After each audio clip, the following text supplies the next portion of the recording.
We're kind of waiting on DJ to finish his anthem. Waiting for DJ. Whatever else he's doing. I don't know. Do you want some elevator music while we're... Yeah, we are. Well, I was just thinking we need YYZ by Rush after that, right? Before we started, we were just discussing who was it? Was it Spatula's keys that were so loud? Spatula, yes. Yeah, and then it sounded like YYZ from Rush. I won't sing it again. I'll save everybody that. DJ's here, I think. Everybody. Oh, please. You're live on the internet. Don't swear. What? You're the same thing. Fuck, cunt, piss, shit, tastic. The 7 words you can't say, right? Every time, everyone. I try every time. You shouldn't say it. And you provoke. Now we've got that out of the way. In all seriousness, what I am currently doing is going into Streamlabs and muting all of my alerts. Shit, thanks for reminding me. I was about to say, there are things I do That even just generated a shit, didn't it? What? Yeah, I've got mine turned off. Oh, what's even going on? Ant! Oh, poo. It's the great Obsidian Ant. Hello, Ant. Hello. Hi, Ant. So, we do all mute alerts during the Creators Roundtable. We do. As a courtesy to everyone else. Yep. Just because there's all of us here, so... Yeah, so that's one of the reasons we don't all directly talk with chat as well. That's right, so that's right. We try to pull up some good questions, but... Yeah, if we see something there's that's good. limited time. Even that we can't guarantee, can we? Yeah. Indeed. So yeah, not being rude when we ignore people. If we want to get started, I'll kind of kick us off today and start by introducing everybody, talk about what we'll do, and then turn the floor over. We'll start, I'm just going to go alphabetical. We've got DJTruthsayer. Say hi, DJ. Good evening, everybody. Mr. Obsidian Ant. Hello. Let's see. Next, we've got Spatula. Or do you? Well, we think so. I think so. We heard his keys earlier, so we think he's here. The wonderful Turgeon Starstone. Oh, it's like, thank you, sir. The great and powerful, the great and powerful Yamiks. Yes, greetings there, internet. And I am Commander Exegius. So today we're obviously, let's see, what could we talk about today? Oh, I know. There's nothing exciting. There's not. No, obviously we'll be talking about the Chapter 4 exploration live stream reveal that was yesterday. I have that linked in my description. If you guys want to throw it in your chats or whatever you've got it to get it out to everybody, it's pretty easy to find. In short, they went over a number of different topics, primarily exploration and the codex. Showed us some of the new lighting stuff, bunch of new stuff. Before the stream today, I told the guys, I might just kind of moderate and be a little quiet today because I don't have, I'm sure I'll chime in, but I don't have a whole lot to add in that. Honestly, all the way around, I'm pretty damn happy for the most part. With a few questions I've got, it looks like great progress. It looks like exactly what the game needs right now, which is a lot of new stuff to do. So with that, I'm going to start, unless he doesn't want me to, and hand it to Ant, since he put out such a great video last night covering it. If you guys haven't seen that, it's a great recap of it. Yeah, what did it take you 3 hours this time to get it out? Yeah, about 2 hours to put it together and then to get it out. Yeah, so why don't I let me kick it to you, Ant? We don't have to go in the order they did in the stream, the topics I put up, but where do you want to start? No, I think we'll go with that order just so the rest of you know where we're at. So there's a bunch of different changes coming in Chapter 4. A couple of them were shown off last night. Some of us have seen some of this before. I'm sure some of you will be aware of that in chat. Just kind of preface this with what we've seen so far. I'd say is probably around about 1/3 of the content, maybe even 1/4 of the content that's coming in Chapter 4. There's a lot more to come that we haven't seen yet. But there was also a bunch of things we didn't get to see. One of the things we didn't get to see during the visit to Frontier was the Orrery map, so that was a bit of a surprise. And the other surprising thing we did get to see this was the night vision, and Frontier started with that on the live stream yesterday.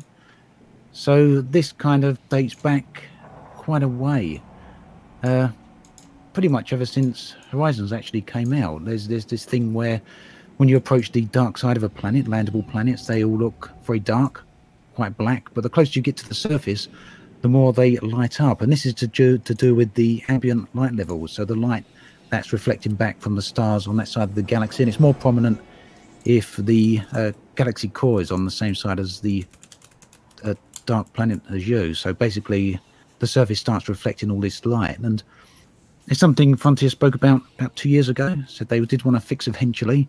So they finally got there. It shows how far ahead Frontier worked with some content. But dark side of planets are actually dark now. So I don't know. How do you guys feel about that? I think it looks great. I have a question, though, specifically for those that don't know, and I think you kind of touched on this. Right now, the only way to really make the dark side of a planet or a dark area look dark is to turn shadows off, right? If you turn your shadows off, everything will go super dark, and I've always assumed it's because of the technical limitation of the engine that to have a shadow, you have to have some sort of light source, and therefore it's not totally dark. So do you know, Ant, do we know for sure, can you leave shadows on and you get them in normal places, but you do get full darkness now? Am I making a safe assumption with that? Yeah, so basically they've rewritten the whole light engine, and the side effect of that is that dark sides of planets will now be dark just because of the way we're not getting the ambient light levels in the way we were. It was kind of the way one of the art guys talked about it. He said they sort of fudged it to make it work in the way it used to work, because that was the only way they could get it work with the way lighting was previously designed, and it's something they didn't want to leave in that form. Sure. Okay. They needed to take time to get around to fixing. But because the dark side of planets are so dark, one of the things they've done is put the night vision in, which is accessible from within the ship. So you basically get the old phosphorus green overlay over the surface of the planets. Now I don't think they mentioned this on stream. This is available in ships, but it's not, at least when we saw it, it's not going to be available in SRVs. Not available in SRVs? As far as we know, it's not going to be available in SRVs, yeah. That's a little disappointing, I think but it's more than a little. A little? It's more than a little. It's more than a little. It's way more than a little. It may change, so don't quote me on that. We're not quoting you. As far as I know, that's the way that is. But, again, we got the headlights in the SRVs, haven't we? And they do shine quite a way ahead on that sort of scale. Yeah, fair enough. It was suggested whereas within your ship, you can't... Your headlights just didn't give you the distance you needed. Yeah, it was suggested that was why the SRV didn't have night vision, because of the way the lighting on the SRV worked in the new engine. You just didn't need it. Right. I was oh, go ahead. No, I was go right ahead. I was going to kick it to Yamiks. I was just saying, I was collecting probe samples for Palin the other day in complete pitch black, and it was very scary. Oh yeah. So I am hoping that the atmosphere is not too much affected by that, or it increases the atmosphere. But I would love to see night vision in the SRV as a second implementation. Yeah. Personally, I'm with you.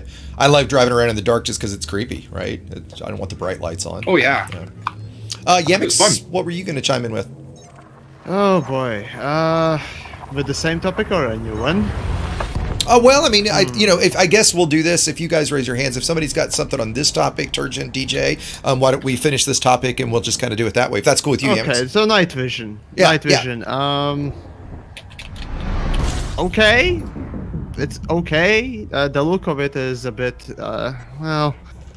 Yeah, it's more of a scanner type rather than a night vision, but okay. I mean, whatever allows us to fly with more precision without actually enabling the or rather changing the gamma setting, which, well, basically bleeds out the colors of the fucking image. And actually, recently, just like yesterday alone, I had to use gamma setting just to boost up the whole levels and so on and so forth, and then work a little bit in post to make the image at least not as horrible as it was, and it's just a pain to film in a dark side. Now the question is, with the super dark or darker surroundings, yeah, it might be even worse unless we get some sort of additional, more powerful light source, which, well, obviously we haven't heard anything about and we shouldn't expect. So filming-wise, it's gonna be annoying. Driving-wise, it might get also annoying because, you know, everything's more dark, and there are some planets, places, and so on and so forth that people tend to visit that are quite dark, and unfortunately, it might not be as good. So, yeah, but well, we'll see. But as for the whole night vision idea, a neat feature, nice to have. That's about it. Yeah, DJ, did you want to chime in on night vision? We want to move on from there. So, I have one minor concern with night vision, which is it's very green. And I did bring this up on the day. My only worry is that for those of us that are colorblind, it isn't the friendliest game as far as colorblindness is considered.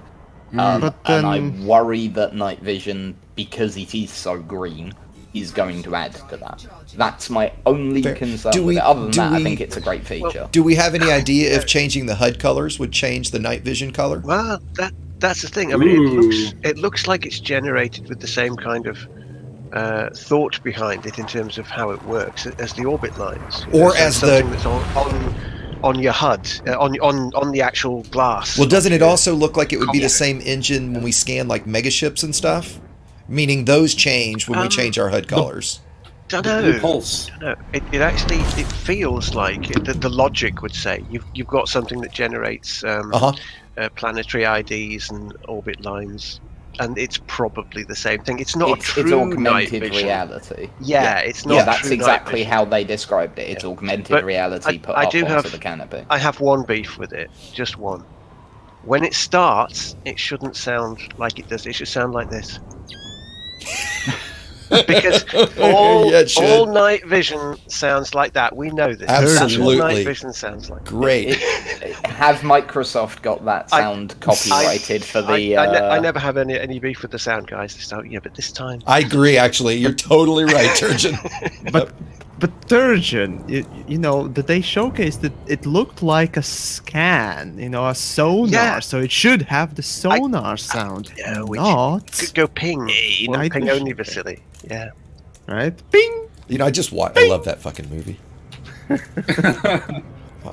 Okay, DJ, was there anything else you were going to add there, or should we move on? Just that I've seen a few people sort of saying that they're not sure about the color of it and all of that, like the look of it and that sort of thing. Having like watched it in action, it looked good. It really did. You can pick out, even I, you know, even saying that I'm colorblind and everything, even I was able to pick out details on the ground and everything like that, and that's what it needs to be able to do. It for me, it very much was a utility function, and I think it's pretty neat. That's just, yeah. Yeah, I think the intent is cool. I would love to see the ability to change those colors or set options or toggles. But we all agree, yeah. If they did that in a second pass, I would be, you know, fine with that. DJ, quick question for you. Being colorblind, if you change, can you change? I mean, this is not a solution, I know, and I know the console guys are screwed with this. But changing HUD colors, is there a way? I mean, can you change to a HUD color scheme that fits your color blindness? I have never seen a a HUD color scheme that works better than the base. Okay, which is why for I stick with the base. Yeah. Okay. Fair enough. Fair enough. Again, that's why I stick with it. Yeah. Most black things and are white. fine. How about black and white? Most things are fine, but it's things like. A great example is it was only actually fairly recently, as in within the last 6 months, that I found out that friendly and allied people on the radar are different colours. Interesting. Okay. Okay. Oh, wow. Yeah. I didn't know that. Yeah. Interesting. I just did not know. Yeah. It's one of those things everyone... Yeah, just takes for granted. Yeah. No one comments on it. Absolutely. Yeah. But I get moaned at a lot for using an auto docker. I challenge, like one of Malik did it once. He changed, he put on a filter on his computer so that he saw colors as I see them, and went into a high-tech dock because I said like I can't see the docking slots. That's why I use an auto docker. Yeah. Exactly. And he went in, and he was like, "Where the hell is it? Well, where are the docking slots?" Exactly. Sure. They'd be invisible for you. Yeah. They are. Right. This is continuing to be random. I have to use the compass. Sorry to completely take us off track there. I apologize, but I asked it, and actually, my final question off the rails is: have you tried those chroma glasses, and those work for your type of colorblindness? So I haven't actually tried them because they are hideously expensive. Yeah, they are monstrously expensive, but they are good. Yeah, I would love to try them. I love the videos you see of people just breaking down crying because they've never seen color before. Anyway, now we're way off the rails. Forgive me, guys. Okay, so taking us back on track, why don't we go back to Ant? You wanted to talk about the lighting changes, Ant? Yeah, no, just one very quick thing on the SRV lights without the potentially anyway without the night vision. It's something you can experience in the game right now, because if you go to some not the night vision obviously, but if you go to some of the darker regions of space, either you can do it in the bubble if you go to an area or a planet that's got the dark side facing away from the galactic core, or otherwise if you go out to like the Coalsack Nebula or maybe further out towards the edge of the galaxy and go to a dark side of the planet. Some of you have probably seen the dark side of the planets and driving around on the SRVs anyway. I mean, personally, my point is I don't really find it to be too bad. As long as you put on forward beams, it's pretty decent. I mean, I kind of like driving around in the really dark areas and trying to find your way around. I don't know what you feel about that. I mean, I've been to some of the bases as well, some of the planetary bases. I think it kind of adds to the game. I don't know how much use a night vision would actually be down there, really. It's super atmospheric, isn't it? It really is. It feels like it's one of the few moments Elite truly feels like you're in a movie or something like that. What it could be like, what it's like in VR, I can only imagine. That's I mean, talk about feeling like you're there and desolate. It's great. Yeah, I get the feeling driving around the dark side of a planet in an SRV with the new lighting engine in VR is going to be a unique experience. I mean, honestly, I just love driving around. Period. Right. Well, I mean, VR tends to make everything just slightly lighter anyway. So if you drive around in the pitch black in VR, you can see a bit. No, it's just like driving down the country lanes, isn't it? I don't know. Yes, it is. Oh God, no, the memes. I absolutely love that. Turn your lights off. Roads? Yeah. Lights off as well. Yeah, no, I love it. I think that's brilliant. The memes. Exactly. I have to sometimes turn off my second monitor in order to see at night. Ant, do you want to take us on to lighting changes? DJ can talk a bit about that. Do you want to? Oh yeah, go right ahead. Okay, so well, with the lighting changes, it just improves the look of everything from what we saw. Everything just looks a bit crisper, a bit cleaner, a bit better. I'd say shadows. The dark side of planets are the most notable thing. Yeah, but everything did just look a bit cleaner, a bit nicer, and that's great. Lighting, it's interesting. If you look at games with good lighting engines, they tend to age better than games that don't. A good example is Star Trek Online.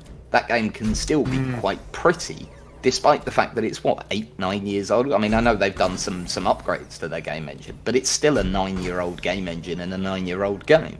And it can look very pretty. It does, it can look good. Yeah, and the reason for that is because they damn well nailed their lighting engine. It feels like Frontier have done something similar with the new lighting engine. That's why I brought that up. So, Yamiks, you want to talk about asteroid fields? That's a sort of a segue. So first off, if you're talking about lighting and so on and so forth, any artist in the audience right now could easily tell you that basically shadows give depth to the image, and how you rather the way you sort of distinguish a good artist aside from an average one is by looking at how well they do shadows, and shadows tend to be quite the hardest thing to do, but of course, we're not talking about art. We're talking about a game, which technically, in my mind, is an art. But, well, that's a different topic. Now, the thing with the Elite is that the lighting in general in Elite is simplistic. To modern-day standards, it's behind the times, unfortunately. Even when it was brand new, mostly. It has to do either the way the engine works or a specific way they built it. It's hard to say exactly, but of course you can bring in some more, additions and so on and so forth. But it works. It definitely works. And as for games being better, or rather aging better if they have better lighting, I don't know about that. But I mean, sure, for some it definitely would. Now. Yeah, but that brings Melvin, also my friend, the whole topic. I have got to say a thank you to that. We generally don't acknowledge chats and stuff on stream when we're all together like this. Okay, but I'm going to take a break with such a generous donation, my friend. That it's absolutely fantastic of you. Make sure you and I connect later on, so I can make sure you're connected to the Discord and all that kind of stuff. But anyway, hugely appreciate that, my friend. For fast moving, shadows and so on and so forth. Yeah, you need more precise things, but for something like asteroid fields, I don't really think at least they need to change. Crepuscular rays. You need crepuscular rays pouring out behind the asteroid. We need fucking RTX now, people. RTX. Hell yeah, we do. Fucking now. Hell yeah, we do. Bring on the RTX. It's funny you say that, Yamiks. Actually, one of my thoughts, one of the things I said about RTX is, in my opinion, if Elite doesn't support RTX in a year, it's a failure. And I more mean that if it's... let me clarify. What I mean is, if RTX isn't so easy and so widespread that even a game like Elite gets it in a year, then I think RTX fails. I was about to say, that's a bit unfair. No, not Elite fails. No. The other way around. The other way around. Right. Yeah. Handbag raising moment. Exactly. No, but no, that's if it can't be made use of by Elite, then yes, it's exactly right. If it's not, I mean, because sorry, I'm not going to derail us with a RTX conversation, but that's all I'll throw in there. Right. That's my fault. Spatula. That's my fault. So. No, that's okay. Spatula. Did you want to jump in something with lighting, or Yamiks? I didn't mean to cut you off. Go, Spatulas. Go. I just think it needs more chiaroscuro. Well, you've got that with your headlights and your Dark Side of Planets. Come on, make your own chiaroscuro. I'm always going to think of Yamiks' artist joke. Never mind. Yeah, I didn't say anything about the whole asteroid fields aside from the lighting thing, which I don't care about. The one thing that I did see them presenting to us, first of all, was the first thing that they mentioned was, this is not the final thing, it's already changed. Then the question from my side was, why the fuck are you showing this to us? Hey, this is new, but it's not going to be this, it's going to be something else, so... Yeah, it's like, why? Okay, whatever. They have their own reasons, but that's my main question. Why do you need to show that? Anyways, the problem I have is that the current ice rings, normal rings, what else, metal rings, whatever. All those asteroid fields in general are, well, they do have a little bit of fog, but it's in the distance. Now the fog will be all over the place, and for someone that enjoys a crisp, clean look of the picture when it comes down to filming, this is a horrible thing. Why do we need so much fucking fog? I don't know. But I guess somebody's in love with that. Why do you think there's going to be fog everywhere? Sorry? Maybe there might actually be. I didn't hear them say that there's fog in some areas already. Yeah, I don't... Yeah, that doesn't work. I certainly haven't heard them say that there's fog everywhere. Yeah, if every ring looked like they showed, Yamiks, I'm with you, but I certainly don't assume that's going to be the case. No, of course. Even right now in Elite Dangerous, you got some more sparsely populated fields. Yeah, they will have less fog and so on and so forth, but that clearly was a presentation of a more denser field. Yeah, but those exist already. There are fields that are like that already, where they're really foggy. Not as much. Not as much, but I still was a bit more dense. But they exist. Yeah. To me, it looks great. I'll admit. Yeah. I certainly don't think that all fields. And I'm with you. I'll say what Exegia said there. If all fields look like that, exactly, and they're all really foggy now, no, the game has lost something. Yes. But if that was just a demonstration of 1 in 10, and I think personally it was because the foggy fields are the best place to show off the new lighting. I think that's why they did it. And if it is just that was what the foggy fields look like now, I'm cool with that. But if, as you say, if all of them look like that, no, that's far from ideal, right? That's my opinion, voiced as a that's my concern. As a videographer, I want a crisp, clean picture. I don't want random just shit all over my screen. And if I want to present something nice and what else, I want it to be at least acceptable. That's the point. Yeah. Right. Moving on. Ant, did you had some comments on lighting too? Yeah, so a couple of comments on lighting there. One of the things you would have noticed probably last night, and it didn't come across that well on the stream. I think because weren't they streaming in 720p for some reason? It looked like shit, whatever it was. It looked awful. Yes. It looked as good as it could have done. But right before they started Bill couldn't figure out the settings. Yeah, that's why they took them to start. It took a few breaks too. Just before they started demonstrating the first part of the exploration, they were actually sitting right next door to a star, and you could see the quality of lighting was much better coming off of that star, and the way it hit the inside of the cockpit. I don't know if you guys noticed that, but it was clearly a lot better.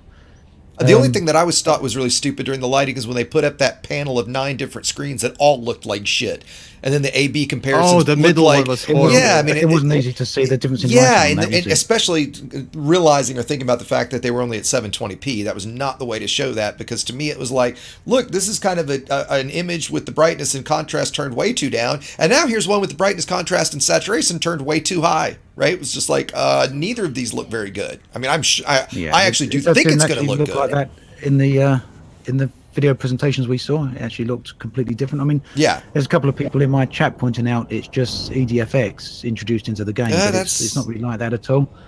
So apparently, someone said was it in your chat last night, DJ, or was it in Malik's?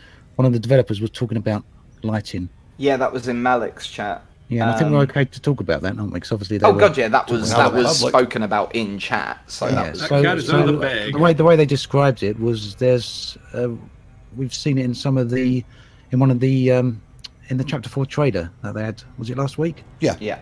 Where you see the lightning. Yeah. And the way they described that was that new lighting system allows them to create these sort of clouds and nebulas where they cast shadows upon themselves. So there's lighting inside these nebulas, and the shadow sort of collapses in and reflects off the interior of the nebula. So like volumetric lighting, I guess. Yeah. He said, also note, the shadows in the bottom third of the screen, that's the volume casting shadows through itself from light sources inside the volume. It's sweet stuff, technically. It's faster than the old ring fog in most cases as the base level when talking about the ring fog. The ultra settings are definitely not cheaper, but of course are optional. So that's answering worries about extra usage of CPU or GPU. That'd be GPU time. But basically it's not just contrast or gamma changes, which it does look like that on some of the images. There will be changes to that too. Yeah, well, there will, but on the images they showed, the ones at LaveCon, it looked like that was literally all they did. It looks like someone had taken a screenshot, gone into Photoshop and adjusted the gamma and the contrast, and then said, look at this new lighting. Yeah. It definitely looked like that. Great way to say it's exactly what it looked like. Yeah, it's not a case of that. No. And also, just something that's come up in my chat for relevant information for what we're talking about. Apparently, all of their non-event streams are 720-60. They do 60 frames per second, 720p. That's retarded. Native. Oh, come on. You can do 1080p 60 if you have even the cheapest Ryzen. I struggle to do 10 or something with double PC setup. I don't know how YouTube settings work. Very easy. 1080p 60 is no, hang on. I don't know how YouTube settings work, but I do know that a lot of streamers on Twitch don't stream in 1080-60 because an awful lot of people can't watch 1080-60. Again, I don't know how that works with YouTube, so I'm not going to comment on that. But I know that's why Twitch side, that's not the case. You can change it very easily. You can have Restream.io do all that. I use my double PC setup, but whatever. Yeah, and there's lots of ways to do it. Lots of ways to do it. Let's see. Yamiks, did you have... We were still talking about images. Were you going to chime something with LavePix? Yeah, so the whole 9-image screen that they showcased, the different lightings on different stars. Now, some of them looked really bad. Of course, it was very low resolution, but the middle one was of Sagittarius A, and I was just in shock to see the color bleed, the blue ugly color bleed into Sagittarius A. I don't know. Again, if that's just a shit version of that screenshot, or will they actually change the Sagittarius A in that way? Because the way it looked, it was not good. Absolutely not good.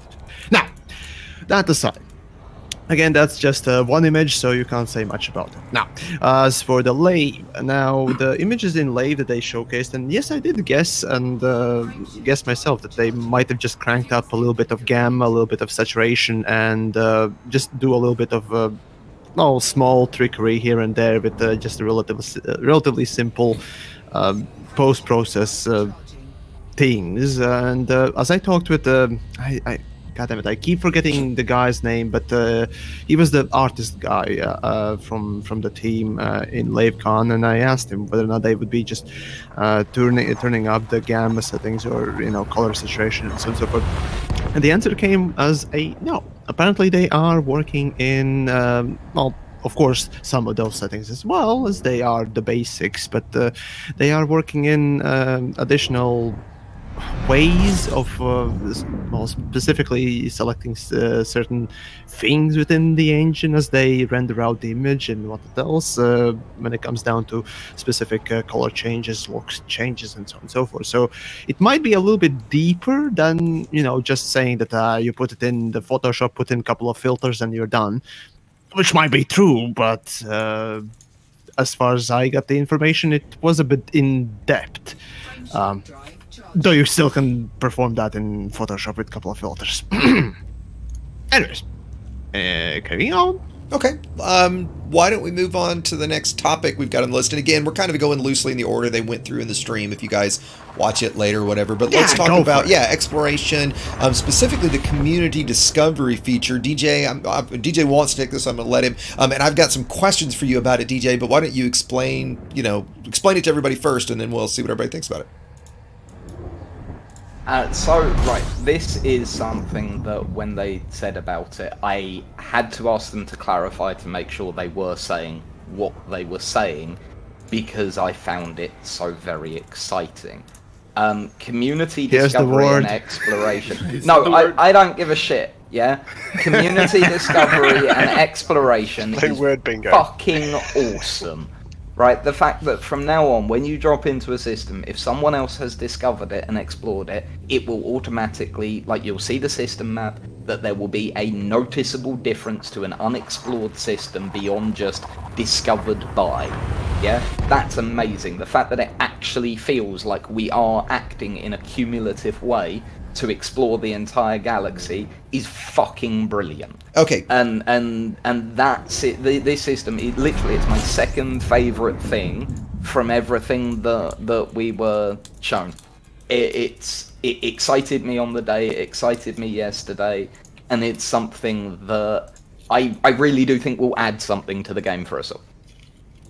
So you want to say something about this, Exegius? Well, I've got questions, right? So you say, and first of all, conceptually, I actually am 100% with you again. I think this sounds great. I think the idea of the collective work, it's great, right? I think this is awesome all the way around. My question is, and this actually potentially, now that I've thought about it, solves a question I have had for later about issues. But so are you saying right now that let's just make up something simple? You go scan a system for the first time, you hawk it, you do the full thing and discover it. We'll not worry about planetary mapping in this question, but you've discovered the whole system. Then you go sell that data. That data becomes community knowledge.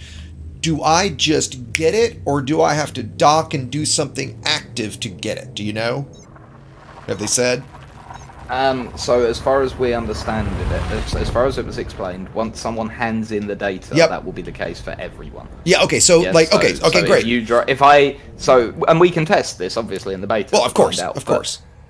If I scan a system that is unexplored and go back and sell the data, as far as I understand it, I would imagine it may be at the next tick, so like the next day when the tick happens.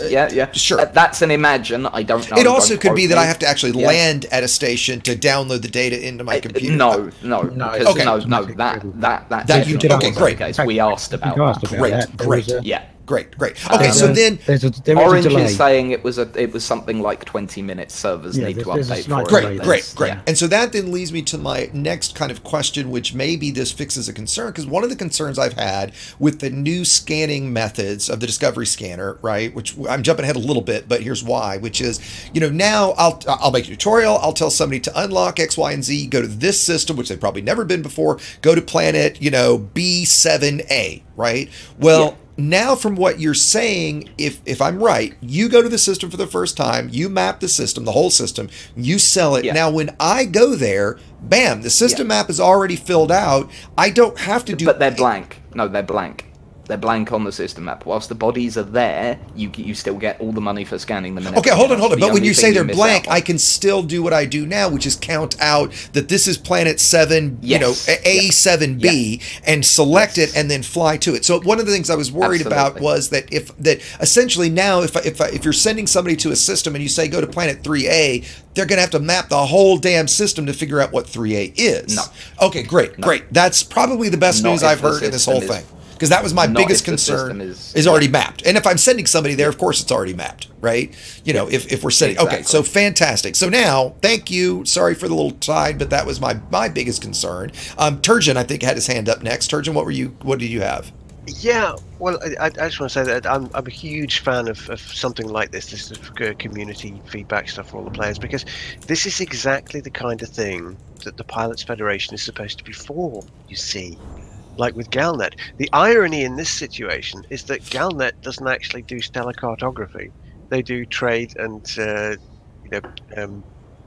news data. So this should really be universal cartographics, and they're behaving more like the Pilots Federation than Galnet is, which I find amusing and ironic. Universal cartographics. No, they're not actually owned by. Oh, I thought they were. As far as I know, like Galnet, they were owned by. They're not actually owned by. Should we see if we can get a definitive answer on that one? I'll do some nice poking. If we could. Yeah, I'll do some poking and see if we can get an answer. To me, I like it because it's what commanders should have access to. If you go out exploring stuff, then all the other commanders should have it as well, because that makes sense. Yeah. All the communication systems on the ships would talk to each other. That's how it should be. I love it. Even the 20-minute update time. Like, even if it was 24 hours, that would still make sense, right? Because it has to take time to propagate. I don't mind that. That's fine. That's, but as you say, and seriously, this really was the thing out of all of the exploration stuff. It's all great. I really like it personally. But out of all of the exploration stuff, this was the bit that I was genuinely I had to ask them to clarify just to be sure. It was like, I don't want to start bouncing about this until we're certain. No, we're certain I'm bouncing now. Spatula, did you have something to add? And Turgeon, were you... I didn't mean to cut you off. No, that's okay, great. Yeah, don't let me. Well, I was just going to mention, do you guys remember when they had that beta where all the planets were black, and then very quickly they reversed that? Yes. And so I'm still kind of tentative about that system. I do really like some of the exploration changes with the scanner and all that, but I wouldn't be surprised if there's some people out there that don't share enthusiasm, and who knows, they have reversed it in the past. We're not making all the people happy all of the time. Well, you can't do that. You can only please me. Okay, DJ, was there anything else about the community stuff that we wanted to cover? Or should we move on? I'm going to definitely let Ant take the next one with system map and Ori map stuff, because I know that how long he's wanted that. I remember you've done a couple videos on that, haven't you, Ant? I want to claim credit for the first spot on that, though. The screenshot that I put out of that like 10 seconds later made a lot of eyebrows raise. When they opened up the system map early in the stream, I managed. And they showed, they showed Ori up at the top. Yeah, I would think we were talking about it. Yeah, we started shouting it at each other. It was like, oh, there it is, it's coming. There it is, it's coming. So, Ant, why don't you tell the folks what an Ori map is, why it's great, what you think about it? Yeah, so currently we've got the 2D system map. That's the map that's always been in Elite Dangerous right from the start, but it's not always the only map that's been available in the Elite Dangerous series, or the Elite series rather. Elite 2, and I think probably Elite 3 also had an orrery map, which is a 3D representation of the star system, and usually those are interactive. I think they were interactive in Elite 2, weren't they? They were, yeah. Yeah. So basically you could zoom in on the bodies, the stars, and you could run time backwards and forwards as well. Basically you could get an exact overview or a scale overview of what these systems like, which is something you can't do with the current 2D one because it's not to scale, the distances aren't to scale, and the planet sizes aren't to scale. So the orrery map is something very, very different. There was some concept art for it back before Elite was originally introduced, and people have been asking for it ever since then, basically, but Frontier, for one reason or another, have just not put it into the game. But so, can I just butt in for a moment there? I do remember a very long while back, Dale being asked about this when he was at FDev, and he said at the time that they were working on it, but it was going to take a long time. And that was a long, long while back. So I think that this is something they've been working on for a long while. I get the feeling. It for whatever reason, though, it's just taken this long for them to get it right. Yeah, see it, and it was one of the things we didn't get to see. Which was weird, during right? the visit. Yeah, they didn't show us this, so I didn't even notice any of the little. It wasn't there. No, that wasn't there. Some surprises for you. Yeah, when they went into the system map, it wasn't there. A few surprises back. So yeah, but pretty nice. It's just now one thing I didn't quite catch on stream. I wanted to ask you guys about this, see if you caught it, was how the orrery map populates. Does it populate in the same way that the system map populates? So that you've basically got to zero in onto a scan on the planet before it shows up. Is that correct, or do you have to do a full surface map before it shows up on the orrery map? It shows up as just as a typical discovery from the discovery scanner. I think it was the detailed one. Of course, comes once you press the detailed surface button thing. Yeah. So it shows up as a signature once you find it in that new system. Yeah, I get the feeling you would have to, like, you'll be building that map out as you scan the system. Yeah. Now that's one of the things I've really wanted from the game, an orrery map that you can build up, just because it's going to be great that when you're not in a system any longer, you can revisit it. Basically, you can get an idea of how the bodies were positioned in that planet, all the orbits, and basically everything else, without actually having to travel there, because that's basically information we don't have at the moment. The system map doesn't really do a good enough job for that. Yeah. I also imagine it's something that Frontier will add more to over time, just as they did with the original system map. Yeah, the only thing that I had that, I'll chime in real quick, is, looking at it, I love it, first of all, right? I mean, again, I'm with you guys. I think it looks great. It's much needed. The one complaint I had from looking at it is I think the scale is goofy. Maybe it'll change and stuff, or maybe they'll give us a way to adjust the scale logarithmically instead. We could use a compact and realistic modes. Yeah, right, exactly. Because, it's so realistic, which is great on the one hand, that I fear it's going to take forever to zoom out, move over here, and then zoom in and zoom, right? If there's some way to just, make the navigation in it quicker. It seemed clumsy. Crazy big binaries with something like 500,000 light seconds away. Oh God! Imagine what Hutton is going to look like. What the hell system it's in, right? I mean, it can't be one-to-one type. It's not going to. Right. You've got to fiddle with it. Yeah. I mean, Yamiks pointed out. There's for those that know Mark Rober's channel. He does science kind of stuff. He did a 2-scale representation of the solar system, like on a football field, and it was just. It's nuts insane how far apart things really are. And again, orrery map, awesome. To me, what's awesome about it is showing you the placement of where everything is. So if I'm headed to Jupiter and Saturn happens to be right next to it, maybe that's great. If it's on the other side of the system, maybe not. Or, it's just neat to know that. So to me, it was a shame that the scale was so borked. And I just wondered if it was only me that noticed that. It looked all right to me, really. obviously you can zoom right out. I don't know how far you'll be able to zoom out. I would have thought you'd be able to zoom right out so you can see the entire breadth of the star system. It'd be a bit strange if you can't. Otherwise, there's going to be a lot of clicking and dragging going on, isn't there? Exactly. That's what worried me. And Yamiks, what were you going to jump in with the new system map? Right, so, well, it's all nice and dandy with a whole new system map, but yeah, as I said, we just simply need a faster way to do things, you know.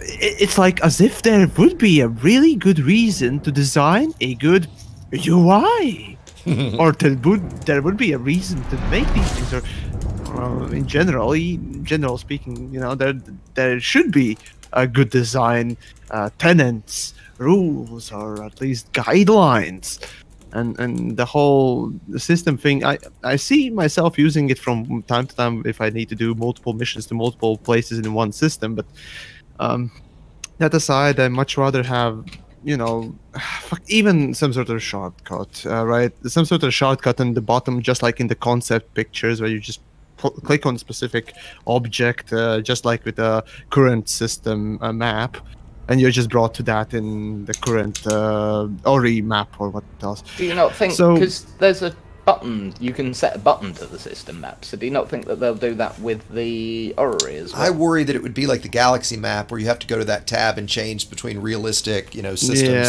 and power play. Yeah. I would hope there's a quick way to do it though, DJ. So, yeah. I mean, realistic is all nice, but we really need a compact mode. Yeah. So, I mean, realistically speaking, it's not that hard to make.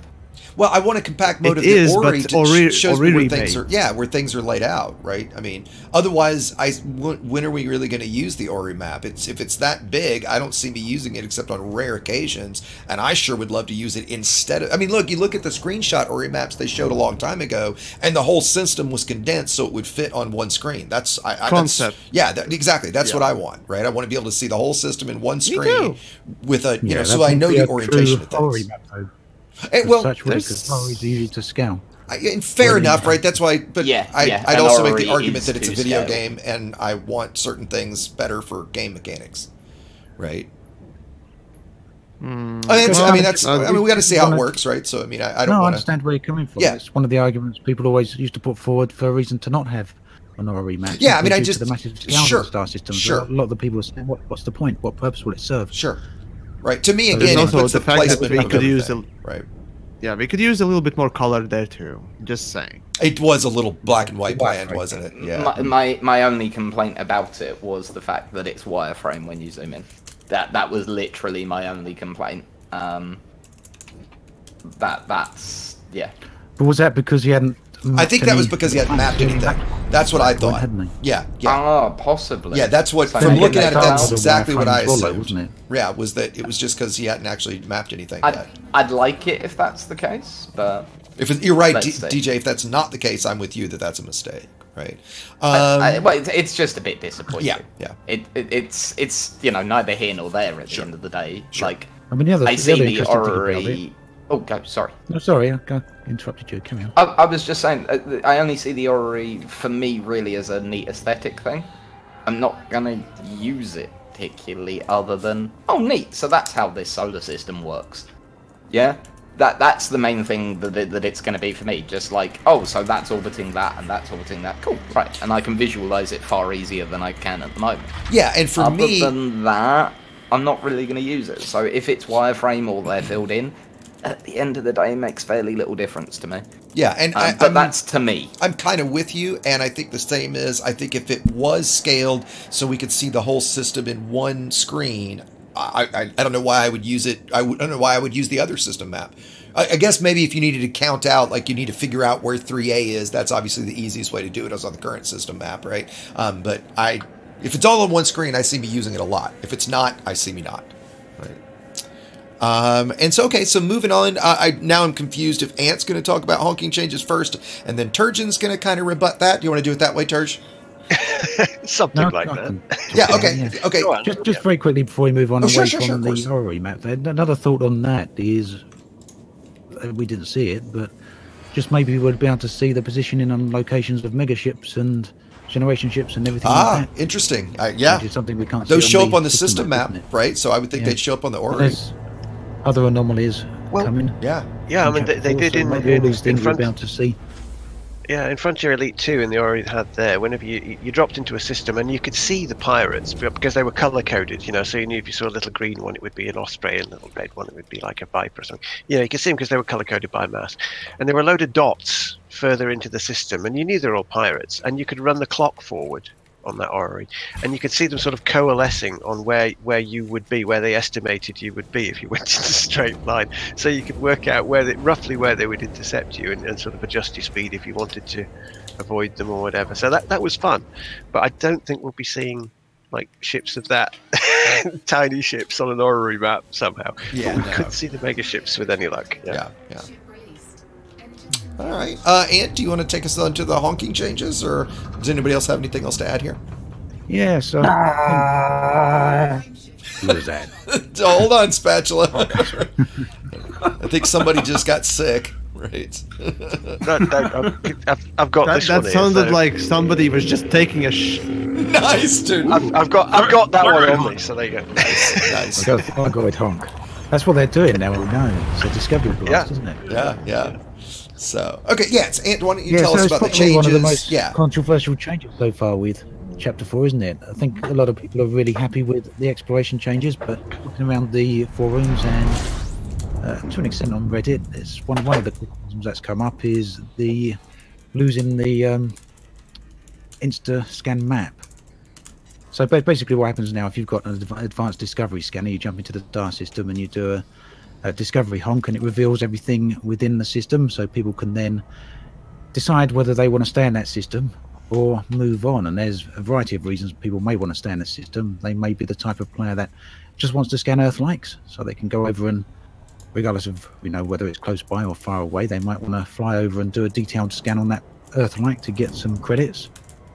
Or they may be the type of player that's looking for a particularly decent landscape down on the surface of the planets, and you can get a bit of an idea on that from the surface map, because it gives you an idea of the size of the craters and the canyons down there. But basically there's all different types of explorers, isn't there? So some of them are reliant more on the system map and others not so much, but that's basically going away.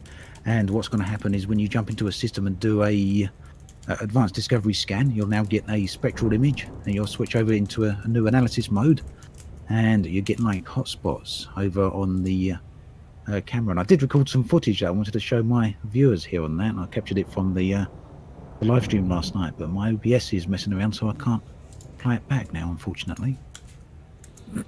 but basically you won't get a system map now. You're going to have to build that up by zooming in onto the various planets and using the spectral analysis at the bottom of the screen to try and determine what's there. But the advantage of this is that it's going to save all the travel times to the various planets. Awesome. So basically you can look at the spectral analysis and you'll be able to figure out if it's a gas giant or if it's a moon or if it's an Earth-like, and then you can adjust the various bits and pieces and zoom in on that.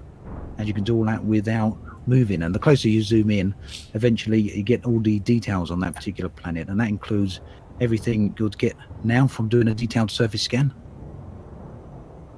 So it's basically a complete overhaul of how the system is right now, and as far as I can see, it's a good overhaul. I don't know, you're obviously, all you guys have got different opinions. Lots of on opinions. Turgid, why don't you kind of give us the first rebuttal here? Yes, you could say I've got an opinion. I'm speaking obviously as a fringe minority group here, as a sort of a video maker and someone that explores basically to use the galaxy as a big film set. Whenever I go out exploring, I have a destination in mind, and I'm aiming at that one, but I go into a system, line up with the target, with the next system, do the fuel scooping.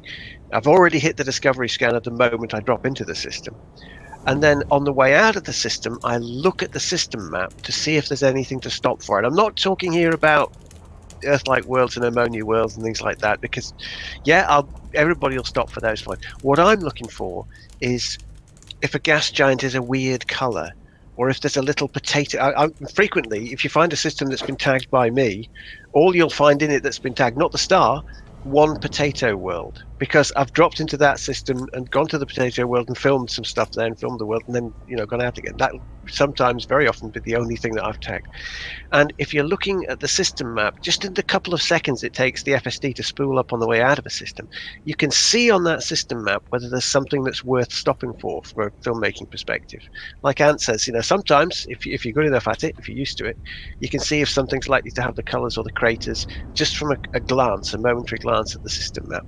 Now, this new spectrography, spiky bar graph thing, no, for me, that is a complete disaster. It's a ruination of the way that I go looking for film locations. That it is the exact opposite of what I likened it basically to saying they've taken away a camera and given me a metal detector, and what I'm looking for isn't made out of metal.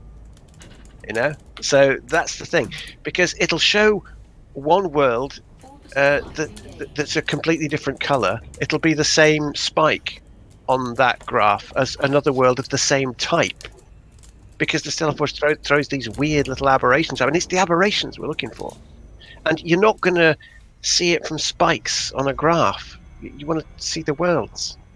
And the other thing is, as I say, I think it's actually spiting the stellar forge itself, because a lot of times you go into a system and it's not really a very interesting system, and that's what makes you decide to jump out. You know, M-class star, handful of snowballs, we've all seen it, and so you jump straight out again. But at least you've seen it on the system map. No one might ever see that one ever again. The stellar forge has made this system, and the only chance you get, you see it as a glimpse on that system map. Now you're not even going to see that, because you're going to look at the spectrum bar graph thing and see some spikes and then jump out. That's the only. The stellar forge will say, well, I feel a bit jipped now, because all you've seen is some spikes on a graph. You haven't even seen that it's got the actual planets there. So to me, it makes no sense. I understand why they've done it, because it's the same as the wave scanner in an SRB. I understand that they're in love with it and they're going to do this. Nothing I say is going to change that. You know, it's not just you, buddy. I understand that. I understand that. But for me personally, as a filming person, it's a disaster, and I'm never going to get used to it, and I'm never going to like it. Everything else in this update with exploration, I love. All the extra fiddly bits, the probey bits, all the scanny bits, the community stuff. I just love all that stuff. But this one feature for me is a disaster, personally. I've talked to a few explorers, and they're kind of on the same page as me. Some of them like the visual thing, some of them say, well, they can adapt. But from a filming perspective, for me going out there and looking for filming locations, it's a disaster. Sure. You know, and that's about it. But as I say, they're not going to change it. I know they're not going to change it, because they're just not going to change it. They're too in love with it. That's, you know. Need more Hydras? Spatula. Spatula, is your take similar? What's your thoughts? First, I'll just say this edition of Turgeon's Troubles was brought to you by Witch Hall Beef. You've got a beef with something, make it a Witch Hall. So I tend to agree with Turgeon in the sense that I do the same thing. Even as I've been streaming here, I pop into a system, I hit the N key and take a look at, is there anything interesting and shiny to take a look at? And this puts a little more work into it. Do I think it's the right direction? Yeah. I mean, I think they got to make a game for gameplay and not for us content creators. We were having a chat last night, and actually Hunter 241 had a great idea of a compromise where maybe you could still have that system map, but what you get is a much more pixelated, almost 8-bit version of the planet. So you could still maybe have a checkout and see if there's a green gas giant, or if it's a blue gas giant, or a large body that's blue or green, or maybe it has an interesting crater that you can just see in a blur. So I would love the idea of a compromise, and I'd love to hear what you guys think about that idea of a compromise. But I'm comfortable with the direction they're going with. I think it looks really satisfying. I like the zooming in on planets and getting that satisfying, like, whoosh, so I'm okay with it, but we'll see how it works when playing. I think there will be some detriments or some slowdowns that might be frustrating over time. Yeah, and well, I mean, no, please go ahead, Turgeon. Well, the follow-up of scanning the things is a hell of a lot quicker than flying out to the damn thing. That's much more efficient. Definitely, right. And that's a great thing. If I had a compromise, I would keep the old system alongside this one and let people use which one they like best. But they're not going to do that. No, I mean, and I agree with what Spatula's saying. I mean, for the most part, like, I don't have the constraint that you guys have, right? So, you know, like, in my sense, I'm a fringe. Yeah, case, and that's fair, right? There's always going to be, you know, I made the joke earlier, you're not going to make everybody happy all the time, and of course you're not, right? My biggest concern all the way around with this part of exploration, and we kind of touched on it beginning, one of my others that we seemingly solved, you know, having something already know where it is so you can just quickly get to it when you're doing a grind type task, right? But my biggest question or concern is going to be, what does this mean to the road to riches? And if I'm specific about what I mean there, obviously the way we do road to riches changes. Got no problem with that, right? But to me, I'll go so far as to say, if with this change we lose, okay, so let me say it a different way. If we now make less per hour doing exploration, I think the new system is a failure. I think new gameplay is great, but if all of a sudden the new system is this, and it takes, you know, X amount of time to get all the planets, because now you go to a system and you've got to scan X number of planet or whatever. If you're now making 8 million an hour, 5 million an hour, not the, I'm going to go on the low side, 10 million an hour we can make now, that's my single biggest concern with with exploration, right? There still needs to be that way for people to use it for, quick cash is maybe too strong of a term there, right? But that's where I will call it a, you know, eventually I'll have a beef with it. I don't think any of us can answer that yet because we don't know what the payouts are going to be and all that kind of stuff, right? Conceivably, the payouts stay the same. But actually, you know what? Let me ask a question that maybe everybody knows, maybe Ant knows. You can still earn money from scanning a system, right? So if I jump into a system and it's already laid out for me because somebody scanned it, I can still use a detailed surface scanner, go through this process, and make credits, right? I mean... Yeah, you can still earn credits if it's already been discovered. Yeah. By someone. Yeah.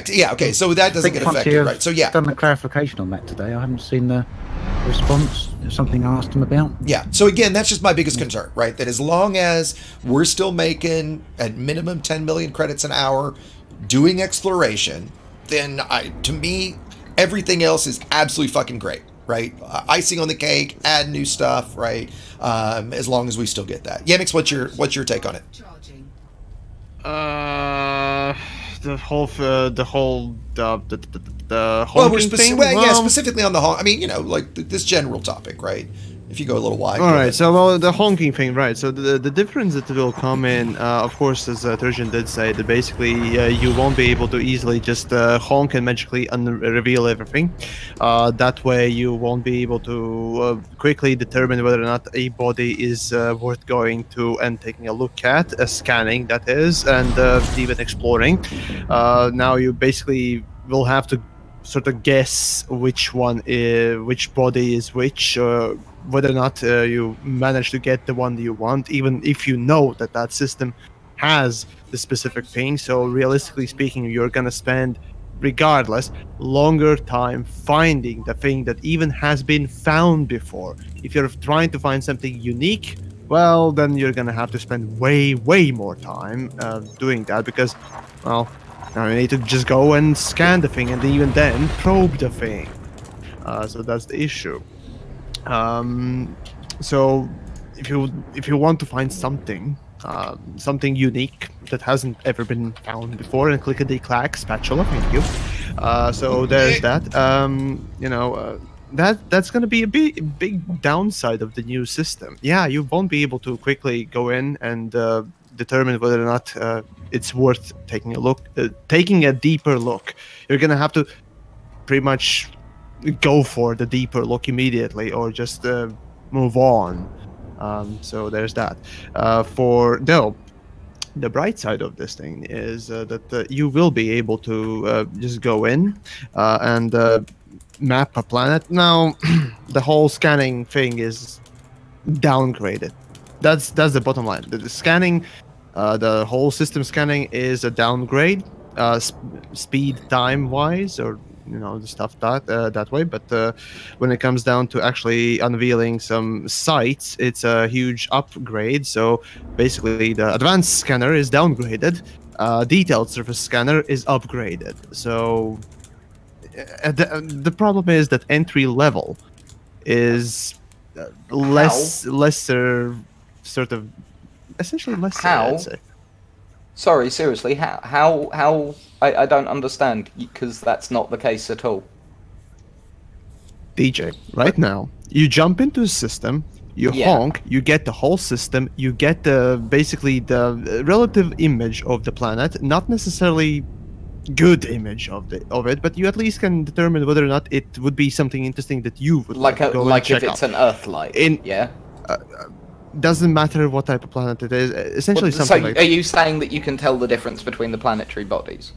Oh, for the fuck's sakes, DJ, what I'm talking about is essentially... I'm just asking a simple question. Yes, I'm trying to answer it right now. Let him answer it. Please, DJ, okay?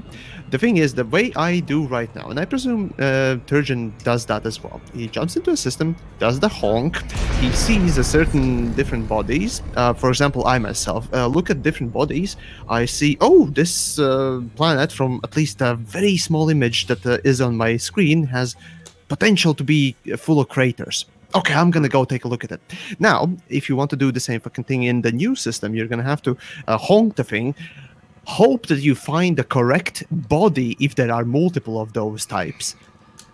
Then, if you find it correctly, then you go and investigate it. Because, again, the image is... Well, of course, the image is given to you. Yeah, sure. But, wait, hold on. Did they show the system map immediately revealing the body looks? Or did they not? They didn't. No, you have to resolve them by looking at them on the... Oh, okay. So, yeah, essentially, yeah, you jump in, you want to see a specific body, then in that case, it is a problem. Yeah, it's going to take you way more time to determine whether or not it's even worth taking a look at. Now you just got to commit to looking at it. But in terms of making money, yeah, it'll be a lot faster because the DSS equivalent, money is, you know.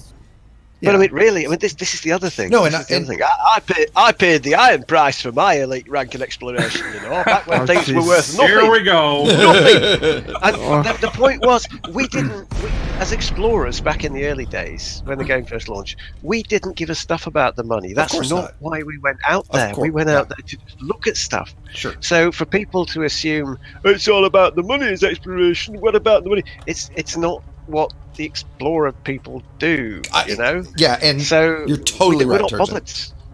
It's not all explorers. There are some explorers that do both, remember? Some do. Well, yeah, I mean, there are some...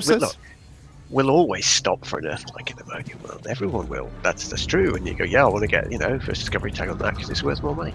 But that's not the motivating force. That's not why you've got out there in the first place. So I can appreciate that, and this is going to earn people more money per hour than the old system. If you stop and scan an entire system, it'll take you. It's a big system. If it's got a star in it and nothing else, it won't be any different.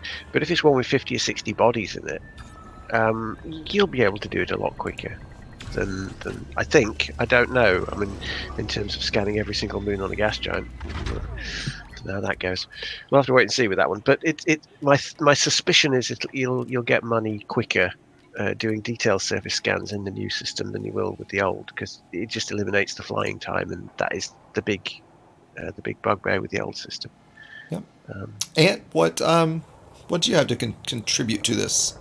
Yeah, right. So as the guys are just touching on, I think Yamiks kind of touched on it. There's a lot of different type of explorers out there, people who explore for totally different reasons and totally different ways, and being content creators and us going out and making footage, often trying to find a specific sort of site to find a specific type of planet or a specific type of formation, and that can be quite challenging. It can be very difficult to find those sort of things. Maybe you want a bunch of moons orbited in a specific way around the gas giant, and with the current system maps, you jump in and do a quick scan, and you can instantly get an idea of whether that's present or not in a system. And I think that's the sort of thing Turgeon is talking about, along with the idea of getting an idea of what colours the gas giant may be, and whether there's specific craters on a moon, you know, or whatever. But you know, that's my style of exploration. It seems to be Turgeon's style of exploration. It is a few people's style of exploration, but it is only one subset of exploration. And Frontier actually put a post out today talking about this. I think they actually, after they did the reveal on the forum feedback, and they got a bunch of people giving all different sorts of answers. One of the things they come up was exactly what we're talking about now. Frontier went away and listed all the different types of explorers they could come up with, and I think they come up with close to a dozen different types of explorers. So those who are jumping into a system, those who are mapping all the planets, those who just want Earth-likes, those who are doing what Turgeon and myself do, and so on. And so they tried to come up with a system. They didn't actually list us in that. That's the one thing that they didn't. Well, they did. Filming locations. They did. That's one of the things they did come up with. Not necessarily specific for filming, but people who are sightseeing, looking for interesting locations. Sure. And basically, they wanted a new system that would appeal to everyone, that everyone could use. But they couldn't come up with a system that would work for the sort of exploration that we're doing, as well as the sort of exploration everyone else does. But basically, what we need is a system map, and anything. Well, yeah. Or an instant what system we map. need is something visual, and they've settled on this scanner. Yeah. And the moment they committed to that scanner, the visual thing was a goner. It's as simple as that. But this is a decision, from what I understand, and reading Frontier's post today, it's not a decision that they made without thought. They've actually considered it. No. And every time they've tried to make or come up with a design for a system that would work for all types of explorers, basically you're taken away from one and given to the other. Yeah, but I still think that's a cop-out, because as far as I can see, they wanted the wave scanner, they got the wave scanner, that was the end of the thought process. I'm a bit bitter, I'm a bit salty, but that's join the club. Like, that's how it looks like to me. They wanted to put a wave scanner in, so if that meant getting rid of a visual thing, then they weren't going to look too hard to incorporate it. That's just how I feel. You know, I may be wrong, but that's you know, the feeling that I get from it. They'll have looked, but they won't have looked as hard as I would. Basically, they've probably been determined to get it in there. But you know, I still think, as other people have mentioned, the spectral analysis is going to give you a very quick overview of what's in that system. And Yamiks was kind of mentioning earlier that you're going to have to spend more time in the system. From what I'm seeing, I don't think you're going to have to do that. I think you're still going to be able to get an overview like you can now, excluding the fact that you may want to look for gas giants of a particular colour, or the sites that we were talking about earlier. If you take that out of the equation, for all other types of explorer, they're basically going to get the same amount of information that they do now from that spectral analysis. It's just going to be like the SRV wave scanner. You're going to need to be able to interpret it correctly. The information's the same, but it's going to be there, yeah. Yeah, so you're basically going to be able to jump in, and I mean, they demonstrated it. You'll be able to see that squiggly line is a gas giant with 3 moons around it, or a number of moons around it. But as a visual person, for me, that just sucks. I totally relate to that, because obviously it's going to be a problem for me as well as a video creator. But you know, we're a DJ. I'm going to say DJ's probably shaking. He wants to say something so bad, but yeah, DJ. Okay, so first of all, you're going to be able to tell what colour a gas giant is when you learn to read the waveform scanner properly, because the colour of a gas giant is dictated by its chemical makeup, which you will be able to tell from the waveform scanner. Just to point that out, yeah? Not like... Science? Yeah, right? Spatula, are you going to mention boobs? So I will point out that you will be able to tell the colour of... That's how the system works, right? It works on the makeup of the planet. You'll be able to tell, when you learn to read that properly, I'll put money on it, you'll be able to tell what fucking colour a gas giant is. Yeah? Because you'll be able to tell, like the other night, when Adam was doing it, he knew it was a class 1 gas giant. Yeah? The freaky coloured ones are the same as other classes, and they're aberrant. was just about to say, I might take that bet. You're not going to see makeup of the planet that causes a class them to be a freaky planet. A class 1 that's one colour and a class 1 that's another colour. I'll call that bet. All this is going to show you is that it's a class 1. Yeah, are we calling that bet? It's not going to show you that one's a weird colour. Exactly. I'll take that bet. Okay, cool. $10. Yeah, you know what? I'll make. Here's the bet, DJ. We buy a skin. $10 to charity. I was going to say we buy a skin for one of our. Charity. Okay, that's fine too. That's yeah. That works with me. That's totally. I'm not betting money with you. That's right. I will bet money that one of us has to put money to charity. Totally great. And yes, and I will take that bet. All right, great. $10 bet says that, and I'm with Turgeon that we won't be able to tell the color. Class, sure. Okay. Color, no. But that was just the first thing that I wanted. No, please keep going. Yeah. We didn't mean to derail you. Keep going, please. No, right. So, second of all, a comment that Prime9 said, an exact quote. Point of comparison: Soul is 40-something bodies. Took him 7 to 8 minutes to do an entire scan of. Yeah. Well, the new system will be quicker. Yes. Yeah. That surface really seems to be. No, I believe that was including mapping. Right? No, so it can't. The new system, including mapping the surface of everything? Yeah, it can be. It's not, you couldn't fly to everybody in 8 minutes.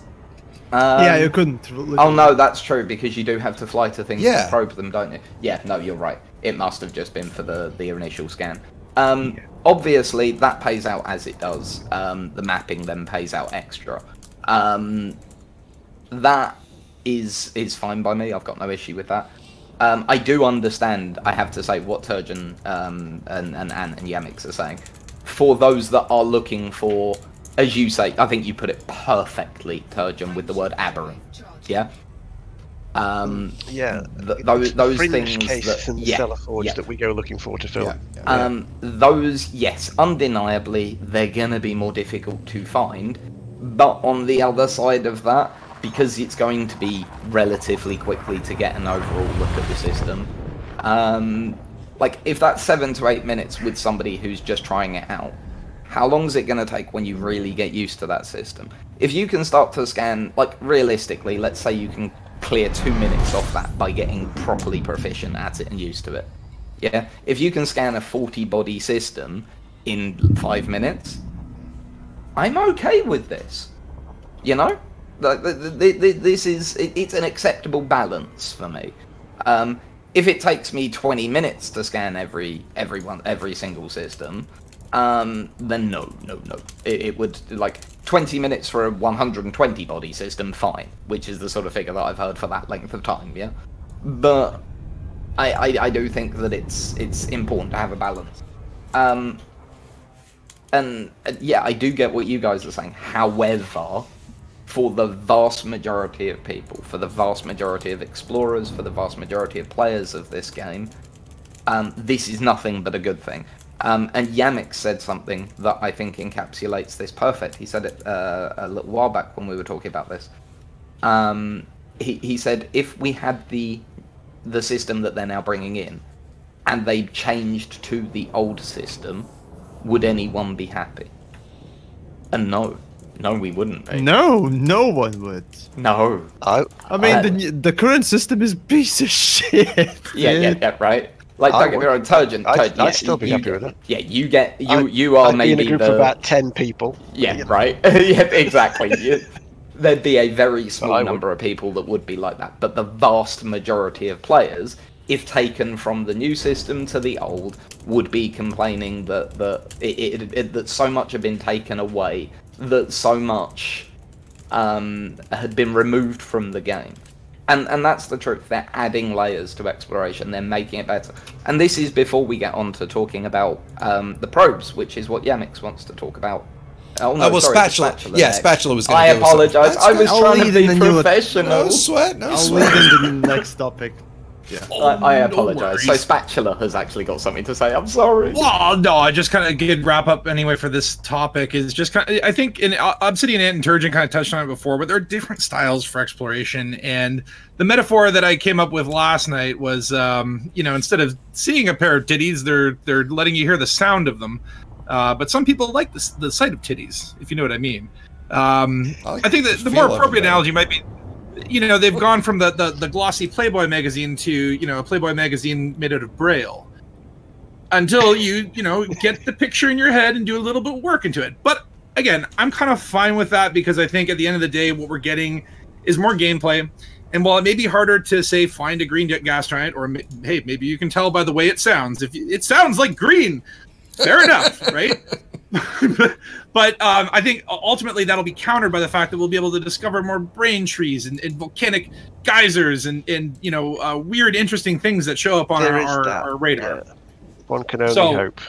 So, as a content creator, rather than looking for the green gas giants, I mean, look, I can still look those up. They're all cataloged online if I really need to find something specific. Exactly. Just look at the Canon website, right?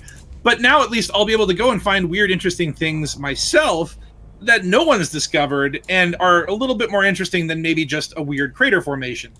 And then when I do find those weird craters, they'll be all the more special. So it could work out, and I think it's just a case where we kind of have to play it ourselves and see if it works with our style. If it doesn't, be loud about it. And like I was mentioning before, they put something out there where they blacked out the planets until you actually scan them and quickly reversed it when an outcry was had. So if there is an outcry, maybe they'll be open to changing it, but let's see how it goes. And with that, let's, I guess, move on to the next topic. Well, Ant wanted to chime in on this before we moved on. Very well. I mean, pretty much Spatula and TJ have covered it. Despite the fact of losing that visual element from the Discovery scan, I think the new system is going to be far, far superior. And personally, despite the fact I use that system scan in the way we were discussing, or that system map in the way we were discussing, I'm more than happy to actually give it up to get a lot better gameplay overall. I think it's going to basically be more interactive, more fun, more engaging. I don't really see many downsides to it. I think it's going to be just as quick for pretty much every play style once we all get used to it and learn to read the wave scanner. And we've got to remember that there's also going to be more things to find. We're going to be able to use that same system to discover unidentified signal sources. We're going to be able to use that same system to discover conflict zones, as well as all the other phenomena that are in space. And I think it's also worth remembering that as we build up as we get a picture of all the bodies that are within a system, that will build up the system map. So we'll still have that system map. It's not a case of it's going away. And on top of that, we'll also get a detailed orrery map. So, it kind of goes back to that point I was mentioning early on, that you'll be able to use that orrery map to get a very good overview of how planets are orbiting and their position in relation to each other. And I think that's quite important. That gives us a big step up over where we are now. So, yeah, whilst we're losing one thing, I think we're gaining a lot more others. Mm-hmm. Yeah, okay. Agreed. If anybody else doesn't have any other specifics on this, why don't we move on? Yamiks wanted to take us into talk. Yeah, oddly enough, Yamiks wants to talk about being probed. I'd much rather probe Uranus. Well, apparently that's that joke should have come. So, fortunately, somebody has already probed Uranus, right? That's got to be one of the reasons they probed Sol first. Oh my! Just to keep that from popping up. Nice. Boy, Turgeon is on top of it today. On top of it today. Yamiks, tell us about probes. Tell us about probes. So you approach a body. You touch it inappropriately with probes by shooting them out of your body, and you discover things, essentially, to put it lightly. Essentially, you again, the devs showcased the way that you'd be dispensing probes and whatnot else. Essentially, now you don't need to go and resupply probes, which is the most important thing that they kind of changed, because for multiple things as a gameplay aspect, because of the gameplay, I personally find it only acceptable that they changed it from a set amount of probes to actually infinite probes. So go shoot probes all over the place, although you will be limited to 3 probes at the same time being deployed. So that limits the ability for you to just spam them, which again, from gameplay perspective, is properly done, and this is a rare instance where I actually completely agree with the way feature is developed from a design perspective. So that's there you also go. per person in multi-crew. Just to drop that in. That's per person the number in 3 is of course that's multi-crew. Yes. So apparently you can have 2 people in multi-crew firing probes. So you because of course these days you can't go time, anywhere without organizing your multi-crew into everything, or does pushing multi-crew in everything. Work when you jump? Because you know, I'm being a smart I'm going to be very honest, Exegius. Sometimes That was literally the first question I asked them when they brought this up in the meeting. Literally, and the first thing I did. It was the one time in the day that we got a bit of a politician answer, where basically he said, "Look, don't need to answer that. Well, no, he said, look, there's thousands of bug fixes in this patch, and we're not talking about specifics of bug fixes today. And to be fair to them, before anyone butts in, to be fair to them, they did not talk about any bug fixes during the day. That wasn't why we were there. That wasn't." So to be fair to them, whilst it was a bit of a politician answer, it was also an entirely true answer. They did say one other thing about bug fixes, though, DJ. They did say that Chapter 4 is going to contain a lot of... I was about to say, it's thousands. He said that the length of the patch notes this time is going to be insane. It's more bug fixes than I think he said it was more bug fixes than in the Q1 patch, which had a lot of bug fixes. I just want Leaving Wing to be fixed and NPCs on my pad. I've only been here for like 2 years, so, you know, one can hope. You know, multi-crew has been there forever. Exactly. Back to Yamiks. Right, probes. So yeah, essentially the probing,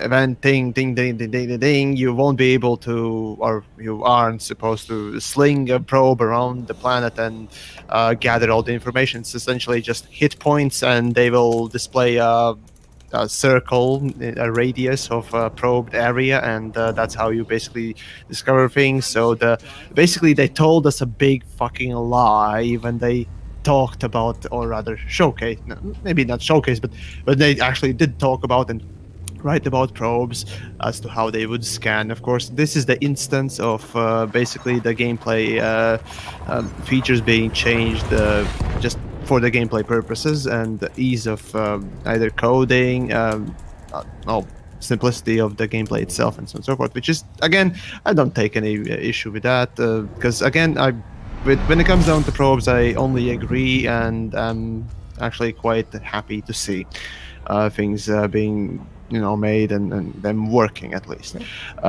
Time will show as to where I take issue with, but as it is, this is one of those instances where I might actually say properly. Of course, I won't say that now, but on beta, if it's the same thing, if it works, then well, it might be the second best thing to come to Elite, perhaps. Something like the whole 20,000 light year route planner, right? Something that simply works and provides just general improvements and enjoyability of the game. The thing is that the biggest enjoyability part, of course, comes from the fact that such things as geological or other types of sites will be found and displayed as signal sources on the planet surfaces as you complete the probing. So yeah, become a proctologist, folks, and let's enjoy some nuggets. Oh yes. Yes. So that's essentially now again as a content creator, I again, even though I hate the whole honking, difference that will be coming in, I do really like the whole probe, on signal source, geological or otherwise, displaying on your HUD and your contacts list and what else, because it will allow me to go on a fucking planet, any fucking planet, scan it, and it won't require me to go to a fucking wiki or Reddit or somewhere else to find where to find the goddamn geysers or lava sprouts or something like that. Something that is actually pretty fucking cool to film, and yet is so sparsely spread out throughout the galaxy that is disgusting and hard to find. So there is that. Of course, additional things like the lore related things. So there you go. So from that aspect, probing, great. Probe my ass all day you want, and I'll thank you for it with this whole thing. Ant, what's your? Oh, sorry, didn't mean to cut you off. Yeah, I was about ants. Yeah. Ant, what's your take on getting probed, Ant? Have you been probed? A sentence that I never thought I would ever say. So, one thing that's going to be a lot better now, is that we're going to have the ability that when we leave any particular star system, we're going to know that we haven't missed anything there. I mean, how many systems have people been to now? Great point. Where we're bound to have gone past and Raxla entered a system and left. Oh, yeah, Raxla anywhere. Right. I don't care. How many times have we gone past something that's really interesting on a planetary surface? It's probably going to be thousands upon thousands of times. Absolutely. We were 2 kilometers away and we didn't know it, right? Yeah, didn't know it. You got to eyeball everything. Yeah. So you're now going to be, as long as you physically go over and map every planet, you're going to know that there's not anything within that planet that you've actually missed. That's a godsend. Yeah, anything within that system. And the fact that Frontier are obviously adding new stuff as well. They've said there's planetary phenomena as well as space-based phenomena. There's going to be other things to locate. So did they say anything about generational ships? Things like those that perhaps are not very close to any of the bodies. You know, some of the generation ships are really, really far away. Voyager too, right? Yeah. That I understand. Everything like that will be discoverable from the initial discovery honk. That will show up as a spectral on the spectral graph. That's my understanding of it anyway. And then points of interest on planets, obviously to do with mapping. We saw that yesterday in the stream, that one of them had like 8 or 9 points of interest down on the planet. So obviously there's going to be that, and that's going to be a little bit easier. And I think that kind of ties into the codex. Obviously there's going to be some discoveries out there, and I don't think it necessarily will be all of them, but there's going to be some discoveries out there that when you find them like that on the surface of planets, they'll become listed as other people, for other people to find by using the codex. Yeah, and so, back to the collaborative discoveries again. If I, Ant, if I was going to segue that, if you were done, if I didn't want to step on your toes there. That's okay. Yeah, I was just saying, I think that your point about finding things and not wondering is great, and segues into the next kind of thing on the list, which is USS locations, and I'm going to go first with POI locations, right? Just to clarify for everybody, honestly, Yamiks said a second ago probes might be his favorite thing added, basically, and I think I might agree, right? The fact that now we finally will be able to scan a planet and know, look, there's 7, 2, 1, 0, 20, whatever it is, interesting things there. I can target it in my nav panel and fly right down to it, right? No more of this like, oh, somebody said there's some brain trees here, and okay, let me do, super cruise navigation around the planet for 5 minutes, 10 minutes till I can line up. And I think that's a good skill to learn, like a gaming skill, and I kind of enjoy it, but at the same time, I would assume, like all of us at times, it's like, I just want to go see the damn thing. I don't want to have to sit here going, okay, I'm going the right, oh no shit, I passed it, turn around, all that crap, right? So to me, that might be, so far of what they've announced, my single favorite new feature. And then that also takes us to USSs, and this is what you and I chatted briefly about the stream about some stuff that you'd said in your video, and I went back and watched it, and it was more that I wondered if there's been clarification on how the persistent USSs are going to work, if that's something we can say, or if that's something that is still, hinted at and stuff, because I guess my biggest question is, it seems that the new mechanic or the new meta is going to be, you jump into System X, it has a high-grade USS, and correct me if I'm wrong with any of this, a high-grade USS that shows on my scanner after I've honked, okay? That shows me what kind of USS it is and how long it's going to persist.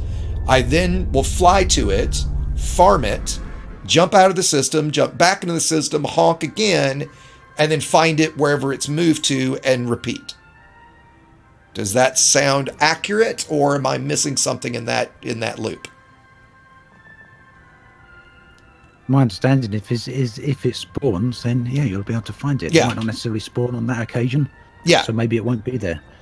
Okay, so it wouldn't. Just keep flying around until one eventually spawns. But as they're all timer based, I guess you'll have to wait till that timer expires. So if you jump out of the system and jump back in, Right. They're still going to be there. Right. So, okay. Generate a new bunch until that timer runs out. So it seems like then, from what I'm hearing from that, again, I think high-grade USSs are still going to be the bane of our existence. They're still going to fucking suck. We're still going to have to just fly around waiting for them to pop up. You won't have to fly around waiting for them to pop up. When you jump into the system, you'll be able to use the discovery tools, right? Or maybe even scan the nav beacon. I don't know about that, right? But you'll definitely be able to use the exploration tools to see if there's one in the system right there and then. If it's not, you can then go onto another system and check that system. Okay, and but then since you need, but it'll be different. Since you need this, okay, so let's just say for a second you need core dynamics, which spawn in Federation election systems, right? I find a Federation election system, I jump in, I honk. There's not a high grade there. I jump out, jump right back in, honk again, and I might get a high grade. I know you haven't played it, but is that kind of what I'm hearing? You think it'll work like? No. If you jump out. If it doesn't have a high grade when I first jump in, it will never have a high grade. No, if you jump into the system, okay, and the USSs will be generated. Yep. Yeah, all of those USSs will then have a timer on them. Right. And I think the time will be different for each sure. USS. Sure. If you jump away from that system and then come back, all of those same USSs will still be present. Right. So if one of them is what you're looking for, it's going to be there. If it's right. not, then it will spawn eventually at a later point. Right. Okay. So then, if that system doesn't have a high grade, and you specifically need a Fed election system, you're either still going to have to fly around until you get one to spawn. You're going to have to find another system that happens to have one, and then if you do have one, I'm guessing what we're going to wind up doing, so that you don't just have to sit in Super Cruise, is jump in, fly to it, drop on it, farm it, jump out, jump in, farm, fly to it, farm it, like just do that loop over and over again. Right? Is that? I mean. From what we know now, expire. So once you've farmed it, it will be persistent. It will have expired. Right. If you jump away and come back again, it's still going to be in that same state. Right. So it would respawn again, right? That's my understanding. Yeah, it won't respawn again. No, it won't, because it's persistent. Wait, hold on. If you've used it up, it's gone. So hold on. Let me make sure, because now you're saying something. And sorry if I'm being too specific here, guys. I just want to get this. So you jump into let's just make this simple. I jump into Sol. I honk it. There's a high-grade USS that spawns. I'm going to make up a number. It's 100 light seconds away. All right? I fly to it. I farm it. I jump out. I jump back into Sol. Is that same high-grade still there 100 light seconds away? That's what I'm understanding. Right. Okay. That's what you're saying. You see what I'm saying? And then we would fly to it again, farm it, jump out, jump in, fly to it, farm it, jump out. You know, we would do that loop. It should still be persistent. No, I don't think they will. So you're thinking it's FDev. Hang on. To be fair, FDev haven't talked about this publicly. Yeah. Well, I'm trying to ask based on what's been said, because, and again, the reason I'm asking Ant this so much is the way he worded some stuff in the video he just did. Yeah, and they have identified signal sources. They've just not talked about the content of them. So yeah, we're guessing, because I've say all of them are going to be different depending on what's in them. Right. And so, okay, so then again, we assume they're going to be persistent. It's not like at one point a second ago, Ant, you said you would have farmed it and it will be gone. It would be gone from that time you're in the system, but if you jump out of the system and come back, if it's persistent, we would believe that it would respawn again, right? No. Well, then it's not persistent. That's the exact opposite. If it's persistent, if you've used it up, it would be gone forever. No, that would mean it's not. If it's persistent, that means it persists. No. You're thinking of a different word, persistent. Yeah. I guess. Yeah, I see what you're saying. You're saying, does it persist? Correct. The definition of persistence. I guess we'll find out when the beta goes live. So fair enough. We don't. Yeah, okay. So sorry. I didn't mean to go this deep with it. I was just trying to ask, because again, the way you worded it, Ant, kind of confused me. I'll just leave it there. Right. So let's move on. Forgive me for taking that so long. DJ, do you want to stay here, or do you want to go to the codex? I want to talk about the codex. Go for it. Kind of thought you might. Yeah. Right. Because this isn't up my alley at all. Holy shit, Nuggets. I wasn't expecting... when they went into the Empire section and they started playing that bit, and it's actually voice acted, not a text-to-speech, actual voice acting. Yeah? And they showed the different sections and how much there was in each section. They've gone further in depth than I thought they would, which I adore. There's... multiple uses for it. I love the fact that the player journal stuff is being made evident in game. The fact that your exploration discoveries will be retroactively displayed in your codex, that's brilliant. Yeah. As a general rule, the codex is one of those things where it's all great. Yeah, it's just all great. I noticed it was missing a Pilots Federation category. To be that is a good point. Yeah, to be fair, I have a feeling that's just because it's not finished yet. I know, it could be that they put the Raxler one over it and the Raxler one's a joke. I particularly believe the Raxler one is an utter troll. If the Raxler one is in there when it launches, I can promise everyone all it's going to have is some myth and some legend. Because, I mean, really, if you've got the Dark Wheel sitting there over on the left, the Raxler stuff should be in that one, shouldn't it? Really, it should be buried in amongst that with the stuff, what they're talking about there. But anyway, yeah, other than that, I love it. I just love that codex. It's what we've wanted for a long time, isn't it? Yeah, very much so. And the best thing about it, with that playlist editor as well, the fact that people will be able to be like, right, okay, tell me about the Empire while they're doing a run to Hutton Orbital or whatever. Yeah? Yeah, I like that. Beautiful. Utterly beautiful. Exactly. Like, it's not as good as like a nice little intro movie type experience that you could maybe do, but it's the next best thing. It's a lot. I always wanted the codex to basically be the codex from Mass Effect. That looks like what we're getting. Just a quick question. Who here actually, on more than a very seldom basis, uses Galnet audio? Does anybody? Every now and then, yeah. When I remember. So on a very rare basis, then. You don't use it The problem weekly. with me is I'm so used to just reading Galnet that I forget that Galnet audio is a thing. If I remember it's a thing, yeah, 1 out of 6, then I'll use it. Yeah, but same. Yeah, so it's not that it's a bad thing. It's just that I forget it's there. I would define that as bad, but let's keep going. DJ, were you finished with codex? Because I know Yamiks wanted to jump in. Yeah, it's just awesome. It's self-explanatory. There's not pretty much kind of agree. To say about it. Yamiks, what were your takes on the codex? Oh, right. So, holy shit, there's a lore in this game? And it's being presented to us? Holy shit! I mean, I did not expect that. Like, blatant lore being given and delivered to players in a proper manner. Well, maybe not the most proper manner or best manner, but at least in a manner that is easy to get. Oh my gods! And, well, okay, now I'm sounding very patronizing because I am. And guess why I am patronizing right about now? Because it took them that fucking long to even just give players, an average player, an option to learn something of the game. Because, again, the most lore that I've read in-game back in the day was literally from the fucking power play. The rest was, again, somewhere else, and so on and so forth. So that is the one thing. The second thing is, of course, definitely fucking great that they are actually voicing those things. The next thing, of course, after that is the fact that, well, not all the articles will be that big, but the fact that at least the few bunch pieces will be more than just a fucking paragraph. So that's also a nice thing, unlike the fucking tourist beacons and beacons in general. So fucking hell. Right, so let's see what else. Right, then there's of course the your own discovery thing, the fact that the galaxy now is divided in sectors. Nice thing, honestly, a nice little detail to put on top. Yeah, I've got a point to add about that.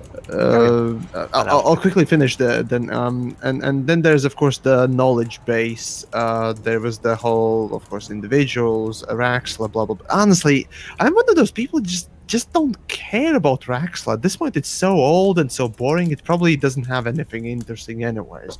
I'm more interested in fucking Guardians, to be frank. But that's that. But even then, it's very minimal, and yeah, it's nice that it is segmented in categories and so on and so forth. So, Well, they did say something about rumors that they will finally be able to hint things that players not only put in some archaic, idiotic, overly complex and fucking annoying puzzles or just contrived bullshit in there. Just to say, we have such a plentiful role, don't we? Anyways. What I'm saying right now essentially can be summarized in just a little bit. They are finally actually doing a good thing, and I'm basically shitting on their past because they've finally done something good. So, yeah, they've proven that they can potentially do something again. Once the beta comes and goes and whatnot else, we'll be able to say more about how it works and where its downfalls are or whatnot else. But this, regardless of that, it's still more than we've gotten before, and that's only a positive thing, even if it's just somewhere in the corner. At least it's something. So, Turgeon. Oh, yeah, no, I'll just quickly mention it. Go ahead. Yeah, go ahead. People may have seen the iconic galaxy map that the Galactic Mapping Project people have done in the Elite community. You can buy it as a poster, huge poster. Corbin Moran, the guy who's mostly behind that, he reckons that this numbering system that we saw on the Galaxy in the live stream doesn't make a right lot of sense when we've already got a system that has names on it. That's actually sort of like, it's not in the game, but it's like in the community and everybody's familiar with it. The Explorer people are familiar with it. And it uses the existing names that are on the Galaxy about Sagittarius, Carina arms, all this kind of things. So he's got a thread on the Frontier forum, if you want to go and check it out, where he's saying he wants to basically push to have the names on the Galaxy map instead of some arbitrary numbers that don't make a lot of sense and dividing it into sectors. So if you want to pop along to the forum and find this thread there, Galactic Mapping thread, just give it a nudge. I think it's a good idea. Okay, so with that, if we take it to the next topic, which now I'm not sure who's talking about what in it, but I'm going to send it to DJ to talk about the new scenarios. Squee. Seriously. So, right, an article has come out about this. Frontier again for PC Games N. What a coincidence. Were they the guys that leaked stuff last year? So, sorry. Go ahead. An article has come out, and it has described one of the scenarios that has, and the scenario they spoke about was one that we saw. This is the most exciting thing in this update for me. I said earlier that the community exploring is my second favorite thing. This is the thing that I genuinely, from start to finish, when they were showing us the bit that's talked about in this article, I from start to finish had my jaw on the table and struggled to believe I was watching Elite. Fully voice acted. You have objectives. The one that they talk about, you go into a megaship, it's being attacked by a group of pirates. You can either side with the megaship and defend it. It gets in touch with you and it's like, Commander, we need help. And you can say yes or no. And if you say no, then the pirates are like, all right, mate, welcome along. Join in. And then you get a set of objectives where you have to attack the megaship and destroy a certain number of things before the pirates are wiped out. Yeah? And then when they destroy a certain number of things, the megaship sends out an SOS and it's deactivated and it's stranded, yeah? All voice acted, a persistent thing. How to many be honest, of those I see in the article. It's related to it's related to a thing in Guild Wars that are very similar. And they make the point that it really does help to bring the galaxy to life a lot more. Elite felt more vibrant and more alive in that section than I've ever seen it. Ever. It was a new, like genuinely a step up in quality in basically every regard. Like no, there were no major new mechanics in it. There are some, which the article Does the article mention and that thing that I asked that I got very excited about? Thinking about the thing. I don't know. I'm going to say I don't know because I don't remember. I don't think it does. There was something. Okay, so there's something that I can't talk about yet that I asked about that took it another step up. Yeah. What's here? It's amazing as it is, but there was something else about it that made me go, ooh. Even more. Yeah. Are you excited? So much. Dude, seriously. When we said we were doing scenarios, you can see in our chat, I just wrote squeak in capital letters. Yeah. It just plain simple excitement and like I genuinely did feel like it was a step up. Something that I've never seen Frontier do before. And I think you can probably give a slightly less bouncy, excited view. It's good. It was honestly, it was good to see. The article, I've just linked it in chat for people who haven't seen it yet. So as DJ says, it's one of the scenarios. These, I believe, are in unidentified signal sources. I don't know if they're in unidentified signal sources or you get some sort of information before you jump into them. But basically, as soon as the guys were in the in this signal source, you could see the megaship. The megaship then contacts you, asking for help. You can decide whether you want to help or not.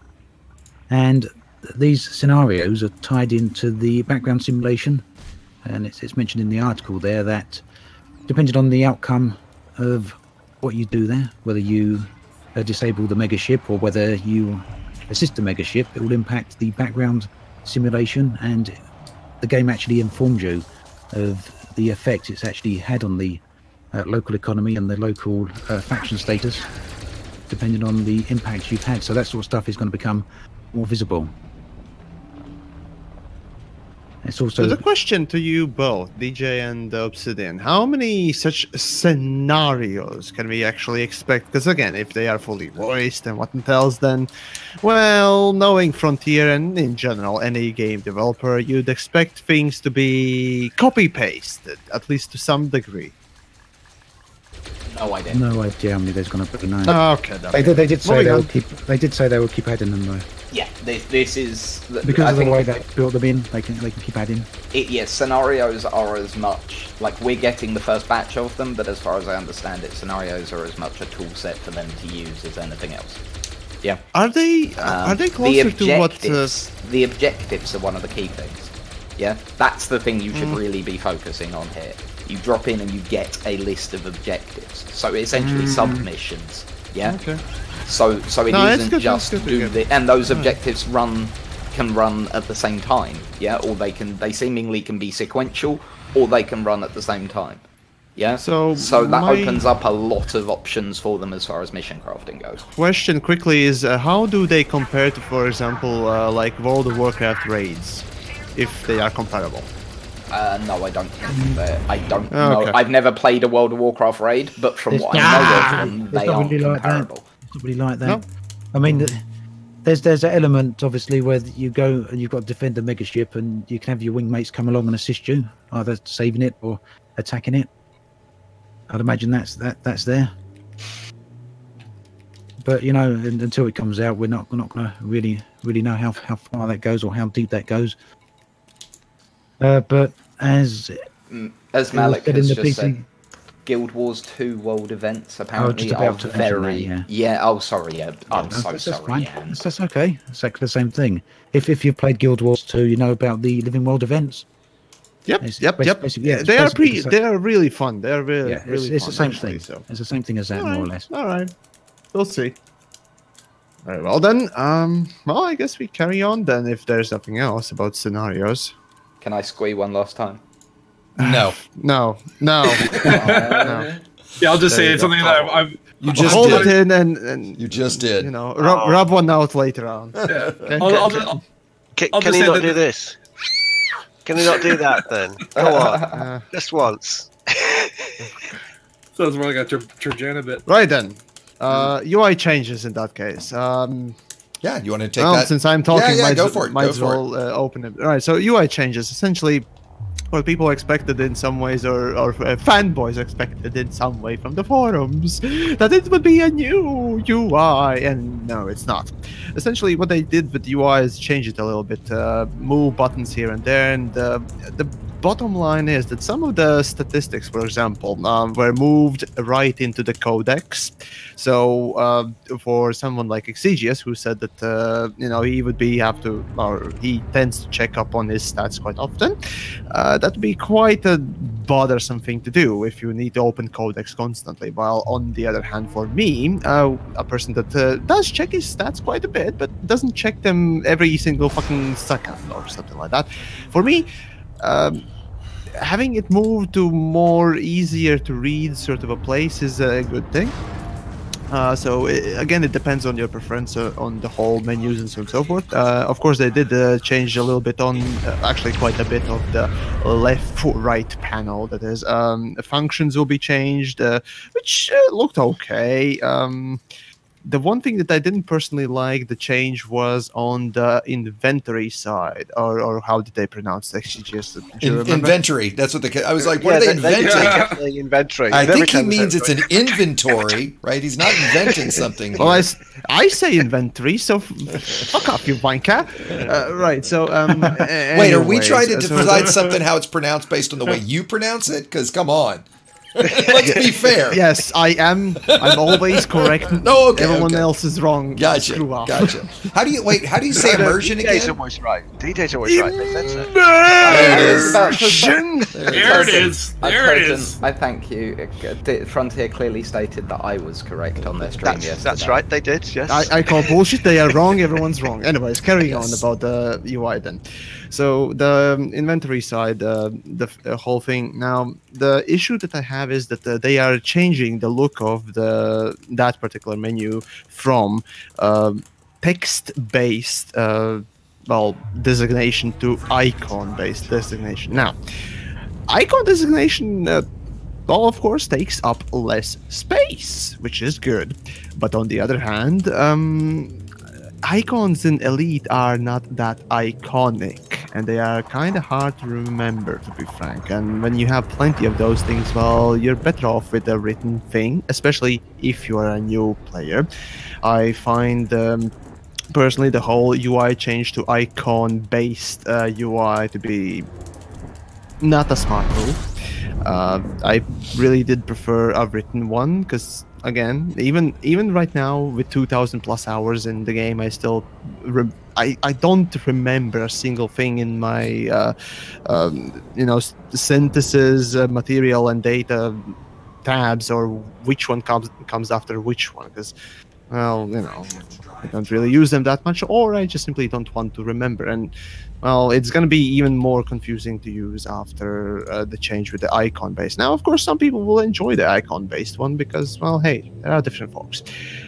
So that is basically the change. As for other things, they're, again, moving things around here and there, and there are some little quality of life improvements, but not that many. If you want to see a system starport menu change, which I personally find basically the biggest issue with the game when it comes down to UI, of course, then that probably won't be changed, so good luck with that. As Exigeous pointed out, that he seemed, or rather he thought, I presume, that UI seems like it could be changed or something like that, and then like just a new HUD again hoped for. Yeah, new HUD. I highly doubt it, but again, until beta comes, we never know. Presumably, since they haven't said anything, it won't be coming. Oh, I think what we saw was the UI changes, right? I mean, we saw UI changes. To me, when I read HUD changes, I'm thinking we just got into a Cadillac versus we've been in a Mercedes, and the dash actually, looks different. Yeah. But that's obviously too much to dream. Right. Command panel. What was that about? Command panel. Well, there was the squadron panel as part of the comms panel now. Oh, that right. Yeah, we got some new extra boxes on that menu. Honestly, I find the number 2 menu, the comm panel, to be actually kind of, well, shit. but well, whatever. That's just me. So there's that. But yeah, some changes here and there. So a little snippets, nuggets of well, I guess improvement, magic, I guess here and there. Then there's of course finally fire groups. Yeah, again, it's fire groups getting. Did they say that it will be different colored? Differently colored, or is it just? I think it was just the AB from 1-2. I see. Okay, so yeah, they're changing a couple of things in the fire groups. They're changing in, of course, the statistics and so on. So that's basically the quick and dry about the whole thing, more or less. So. Yeah, I don't know. Anyone else? Did I miss anything? No, I think you got it. If anybody else doesn't have anything to add on to, since we're right here at the end, I suggest we kind of move on to our closing. Let everybody have a closing thought, unless there's something anybody else wants to chime in on that. Silence means that's Consent. no one. So let's give our last final thoughts. So going alphabetically, I suppose, would be just fine. Yeah, go ahead, DJ. DJ. Your thoughts on in a couple of words about the whole stream that they did, or news? I think that just generally, this is the first part of and I said when we got back, we understood why it'd been quiet, the amount of stuff in this update. This is part 1, and I think they're showing what we mean. There is so much to this update, and it's all of this, it's all like this. This is so... It is different. I've not seen an update like this from FDev before, and I'm very excited. I guess I'm next. I'll go alphabetical next. Yeah, I mean, for the most part, I'm very excited about it. Right. I think I think for the most part, everything looks great. I think specifically the new changes to exploration are nothing but great. I have a few concerns. Like I said, I mean, mine are very specific with like high-grade USSs and with Road to Riches. I think as long as those don't get worse, then specifically the Road to Riches part, as long as that is still, and again, to clarify, as long as you can make 10 million an hour with the new system, then absolutely fantastic. From the mechanics of what it looks like, I can't wait, personally. Ant, want to kick it to you next? Yeah, personally, I think it's going to be the best update they've done so far. Well, that was nice and succinct. There's still always nice and sweet, yeah. There's always the potential problems of things not being quite how we perceive them to be, or not. There might be bugs and things like that. But as for the content itself, the content I've seen, I think I can't find much fault with it, to be perfectly honest. I really like the changes that we saw yesterday on the stream. All the exploration stuff is really good. Yeah. I can relate to some of the criticisms that Turgeon brought up, but I'm kind of thinking that the overall general improvements are going to be more beneficial than they are negative. So yeah, I think it's going to be really, really good. Yeah, Spatula, what's your thoughts? I agree with all that has been said. That said, I think the what I'm really looking forward to, and I know that the stream's coming up, is going to be the reveal of the Panther Clipper. I think that's going to really make the Q4 update. Bullshit. Right. Convinced the Panther Clipper will never come. It's just a great troll. Yeah. No, but I'm serious. Well, I'm kind of. Spatula's never going to give it up. He's never going to let it go. Yeah. He's one of those internet trolls, people. I need it. I need it. Charge him. I am definitely. Yeah. You go to hell.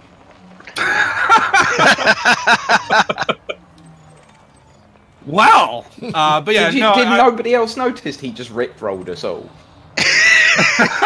Did no one else notice? Never gonna let you They down. didn't. Never gonna turn around and Just to make it clear why I'm telling Turgeon to go to hell. They don't spend as much time on Colo's stream as I do. We've definitely entered the darker time stream. But I'll just say this to wrap because I gotta fly, so I have to go. But I think the fact that this one stream that we've seen is the first bit of the Q4, I'm kind of overwhelmed. It's going to be pretty crazy to see more, especially the mining thing. I think also is going to be very neat. So I'm going to be tuned into the live streams, and I think there's going to be a lot to talk about over the next few months. That's for sure. Turgeon, what's your thoughts? Yeah. Well, I love all of this update, with the exception of that one thing which I hate with a passion. That's it. Well, that's easy. Yamiks. Thanks for passing on baton, Turgeon. Nice to know I'm being remembered. But no, seriously though, the whole update, right? So, the thing is, the whole update as it goes on. Now, I've mentioned this a couple of times before. Now, of course, these changes that have been, showcased to us and talked about. Of course, probing is my definitely the most sort of interested change, I'd say. I definitely want to see how it works. I definitely want to see how it goes on, and if it helps me make more interesting and more beautiful videos, oh, that's great. Just like with the camera change, I was very happy to see that. So probing just because of the, again, not because of exploration, but because of the filming aspect. Yeah, I might be actually happy for once. Who knows? We'll see. But as for everything else, well, it's okay. The UI change is a bit off. I'd say the codex is a good addition. We'll see how that pans out for the future. Of course, because of the whole probing thing and the codex, we'll finally get the lore on average person moving on, which is definitely something that should have happened. Oh, I don't fucking know, 2 years at the very least ago. But hey, that's just me. What am I to expect things, right? But again, I'm just being very sarcastic and patronizing because now they're finally doing something that they should have done, and they're doing good things, and mostly with the whole thing. We'll see how the rest of the stuff pans out. Though, the whole beta, 4 weeks of beta, and honestly, I don't find it to be that good. I find the whole 4 weeks of beta to be essentially a stall for time, either because of some sort of a feature or something else. So that's my conspiracy, of course. But 4 weeks of beta, that really seems like way too much, especially considering that the last week has nothing in it. The week before that has fucking ships, which are literally just easiest thing to put in the fucking game aside from modules. So yeah, that. Again, it's too suspect for me. So yeah. That aside, would this update redeem Elite for this year? Doubt it. They had plenty of opportunities to make things interesting throughout the year, but they just simply took a break and just worked on the last update. Okay. Still, I don't think this one update will just satisfy the whole advancement in the game. That a whole year's worth of updates normally would have brought in the past. Time will show, of course. Why did we let Yamiks in? We should have gone in reverse alphabetic order, shouldn't we? I was going to say, why did we let Yamiks end us out so we're all ready to slit our wrists now? Right? I was about to say, also, I've never heard such nonsense. Next time, go reverse alphabetical. Yeah, exactly. So I'm going to take us back to, I'm going to finish this out unless somebody else has something to jump in. You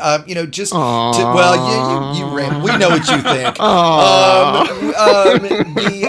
Just to let everybody know, we'll obviously continue to do these over the, for the foreseeable future, but specifically next week on the live stream, Ant just threw it up, is going to be the BGS changes and scenario interaction. So a little bit what we talked about is going to be next week on the 25th. We'll then be back on the 27th. If somebody correct me if I've got the date wrong. Just like we did this week to break down what we think of it. We'll just continue to do that, the next 2 weeks until beta launches. To remind everybody, beta does launch on the 30th. That's on a Tuesday. Same as Yamiks just said, it'll run 4 weeks. There's new things that come each week in the beta. And my gut says... Aside from the last one. Yeah, except for the last one, right. My gut says we won't actually see a release of the game until late maybe late the first week, or I'm thinking the second week of December is my gut guess, right? We'll see. We should actually, you know what? We should have a guessing game, and whoever gets closest, you know, donates a skin to a viewer. I don't know, something like that. We should think of a little game to play on Guess the Date. But unless there's anything else, I'll close us out. I've been Exegious. Thanks for letting me chat with everybody today. And let's run down the list, DJ. And if you guys are streaming afterwards, let everybody know. Yeah, and I'm going to be around for a while. Yeah, so. yeah. A little few minutes, yeah. DJ, do I talk? Yeah. I was setting you up. Yeah, or does Ant no. I was setting you up because I put the thing in and you said Ant. Oh, sorry. No, you're right. You know what? I see ants right above that. When I looked, I just assumed it's for my apologies, buddy. I'm literally pulling your. No, leg I know you down. are, but still. So thank you very much. Have a lovely evening, everybody, and we'll see you all soon. Yep. Wait, you have legs? Yeah. Wait a minute, I have legs? Oh shit. So yeah, and I'm going to be staying streaming. Ant, you're streaming some more. Yamiks, are you going to stay on? I will be a little bit on, so yeah. All right, thanks again, guys. It was fun. Bye. Catch everybody next week. Bye. Bye. Bye-bye. Okay, my friends that are maybe still with me, I'm just grabbing the link to the Discord real quick, if I can find it. There we go. If you guys would like to join the conversation, the stream after the stream, I'm actually going to stop the stream for just a moment, just so that we can get a break in it for later, just so there's kind of two things to make it easier for folks to watch. But don't go away. I'm just going to hit stop for about 1 minute while I jump into my Discord.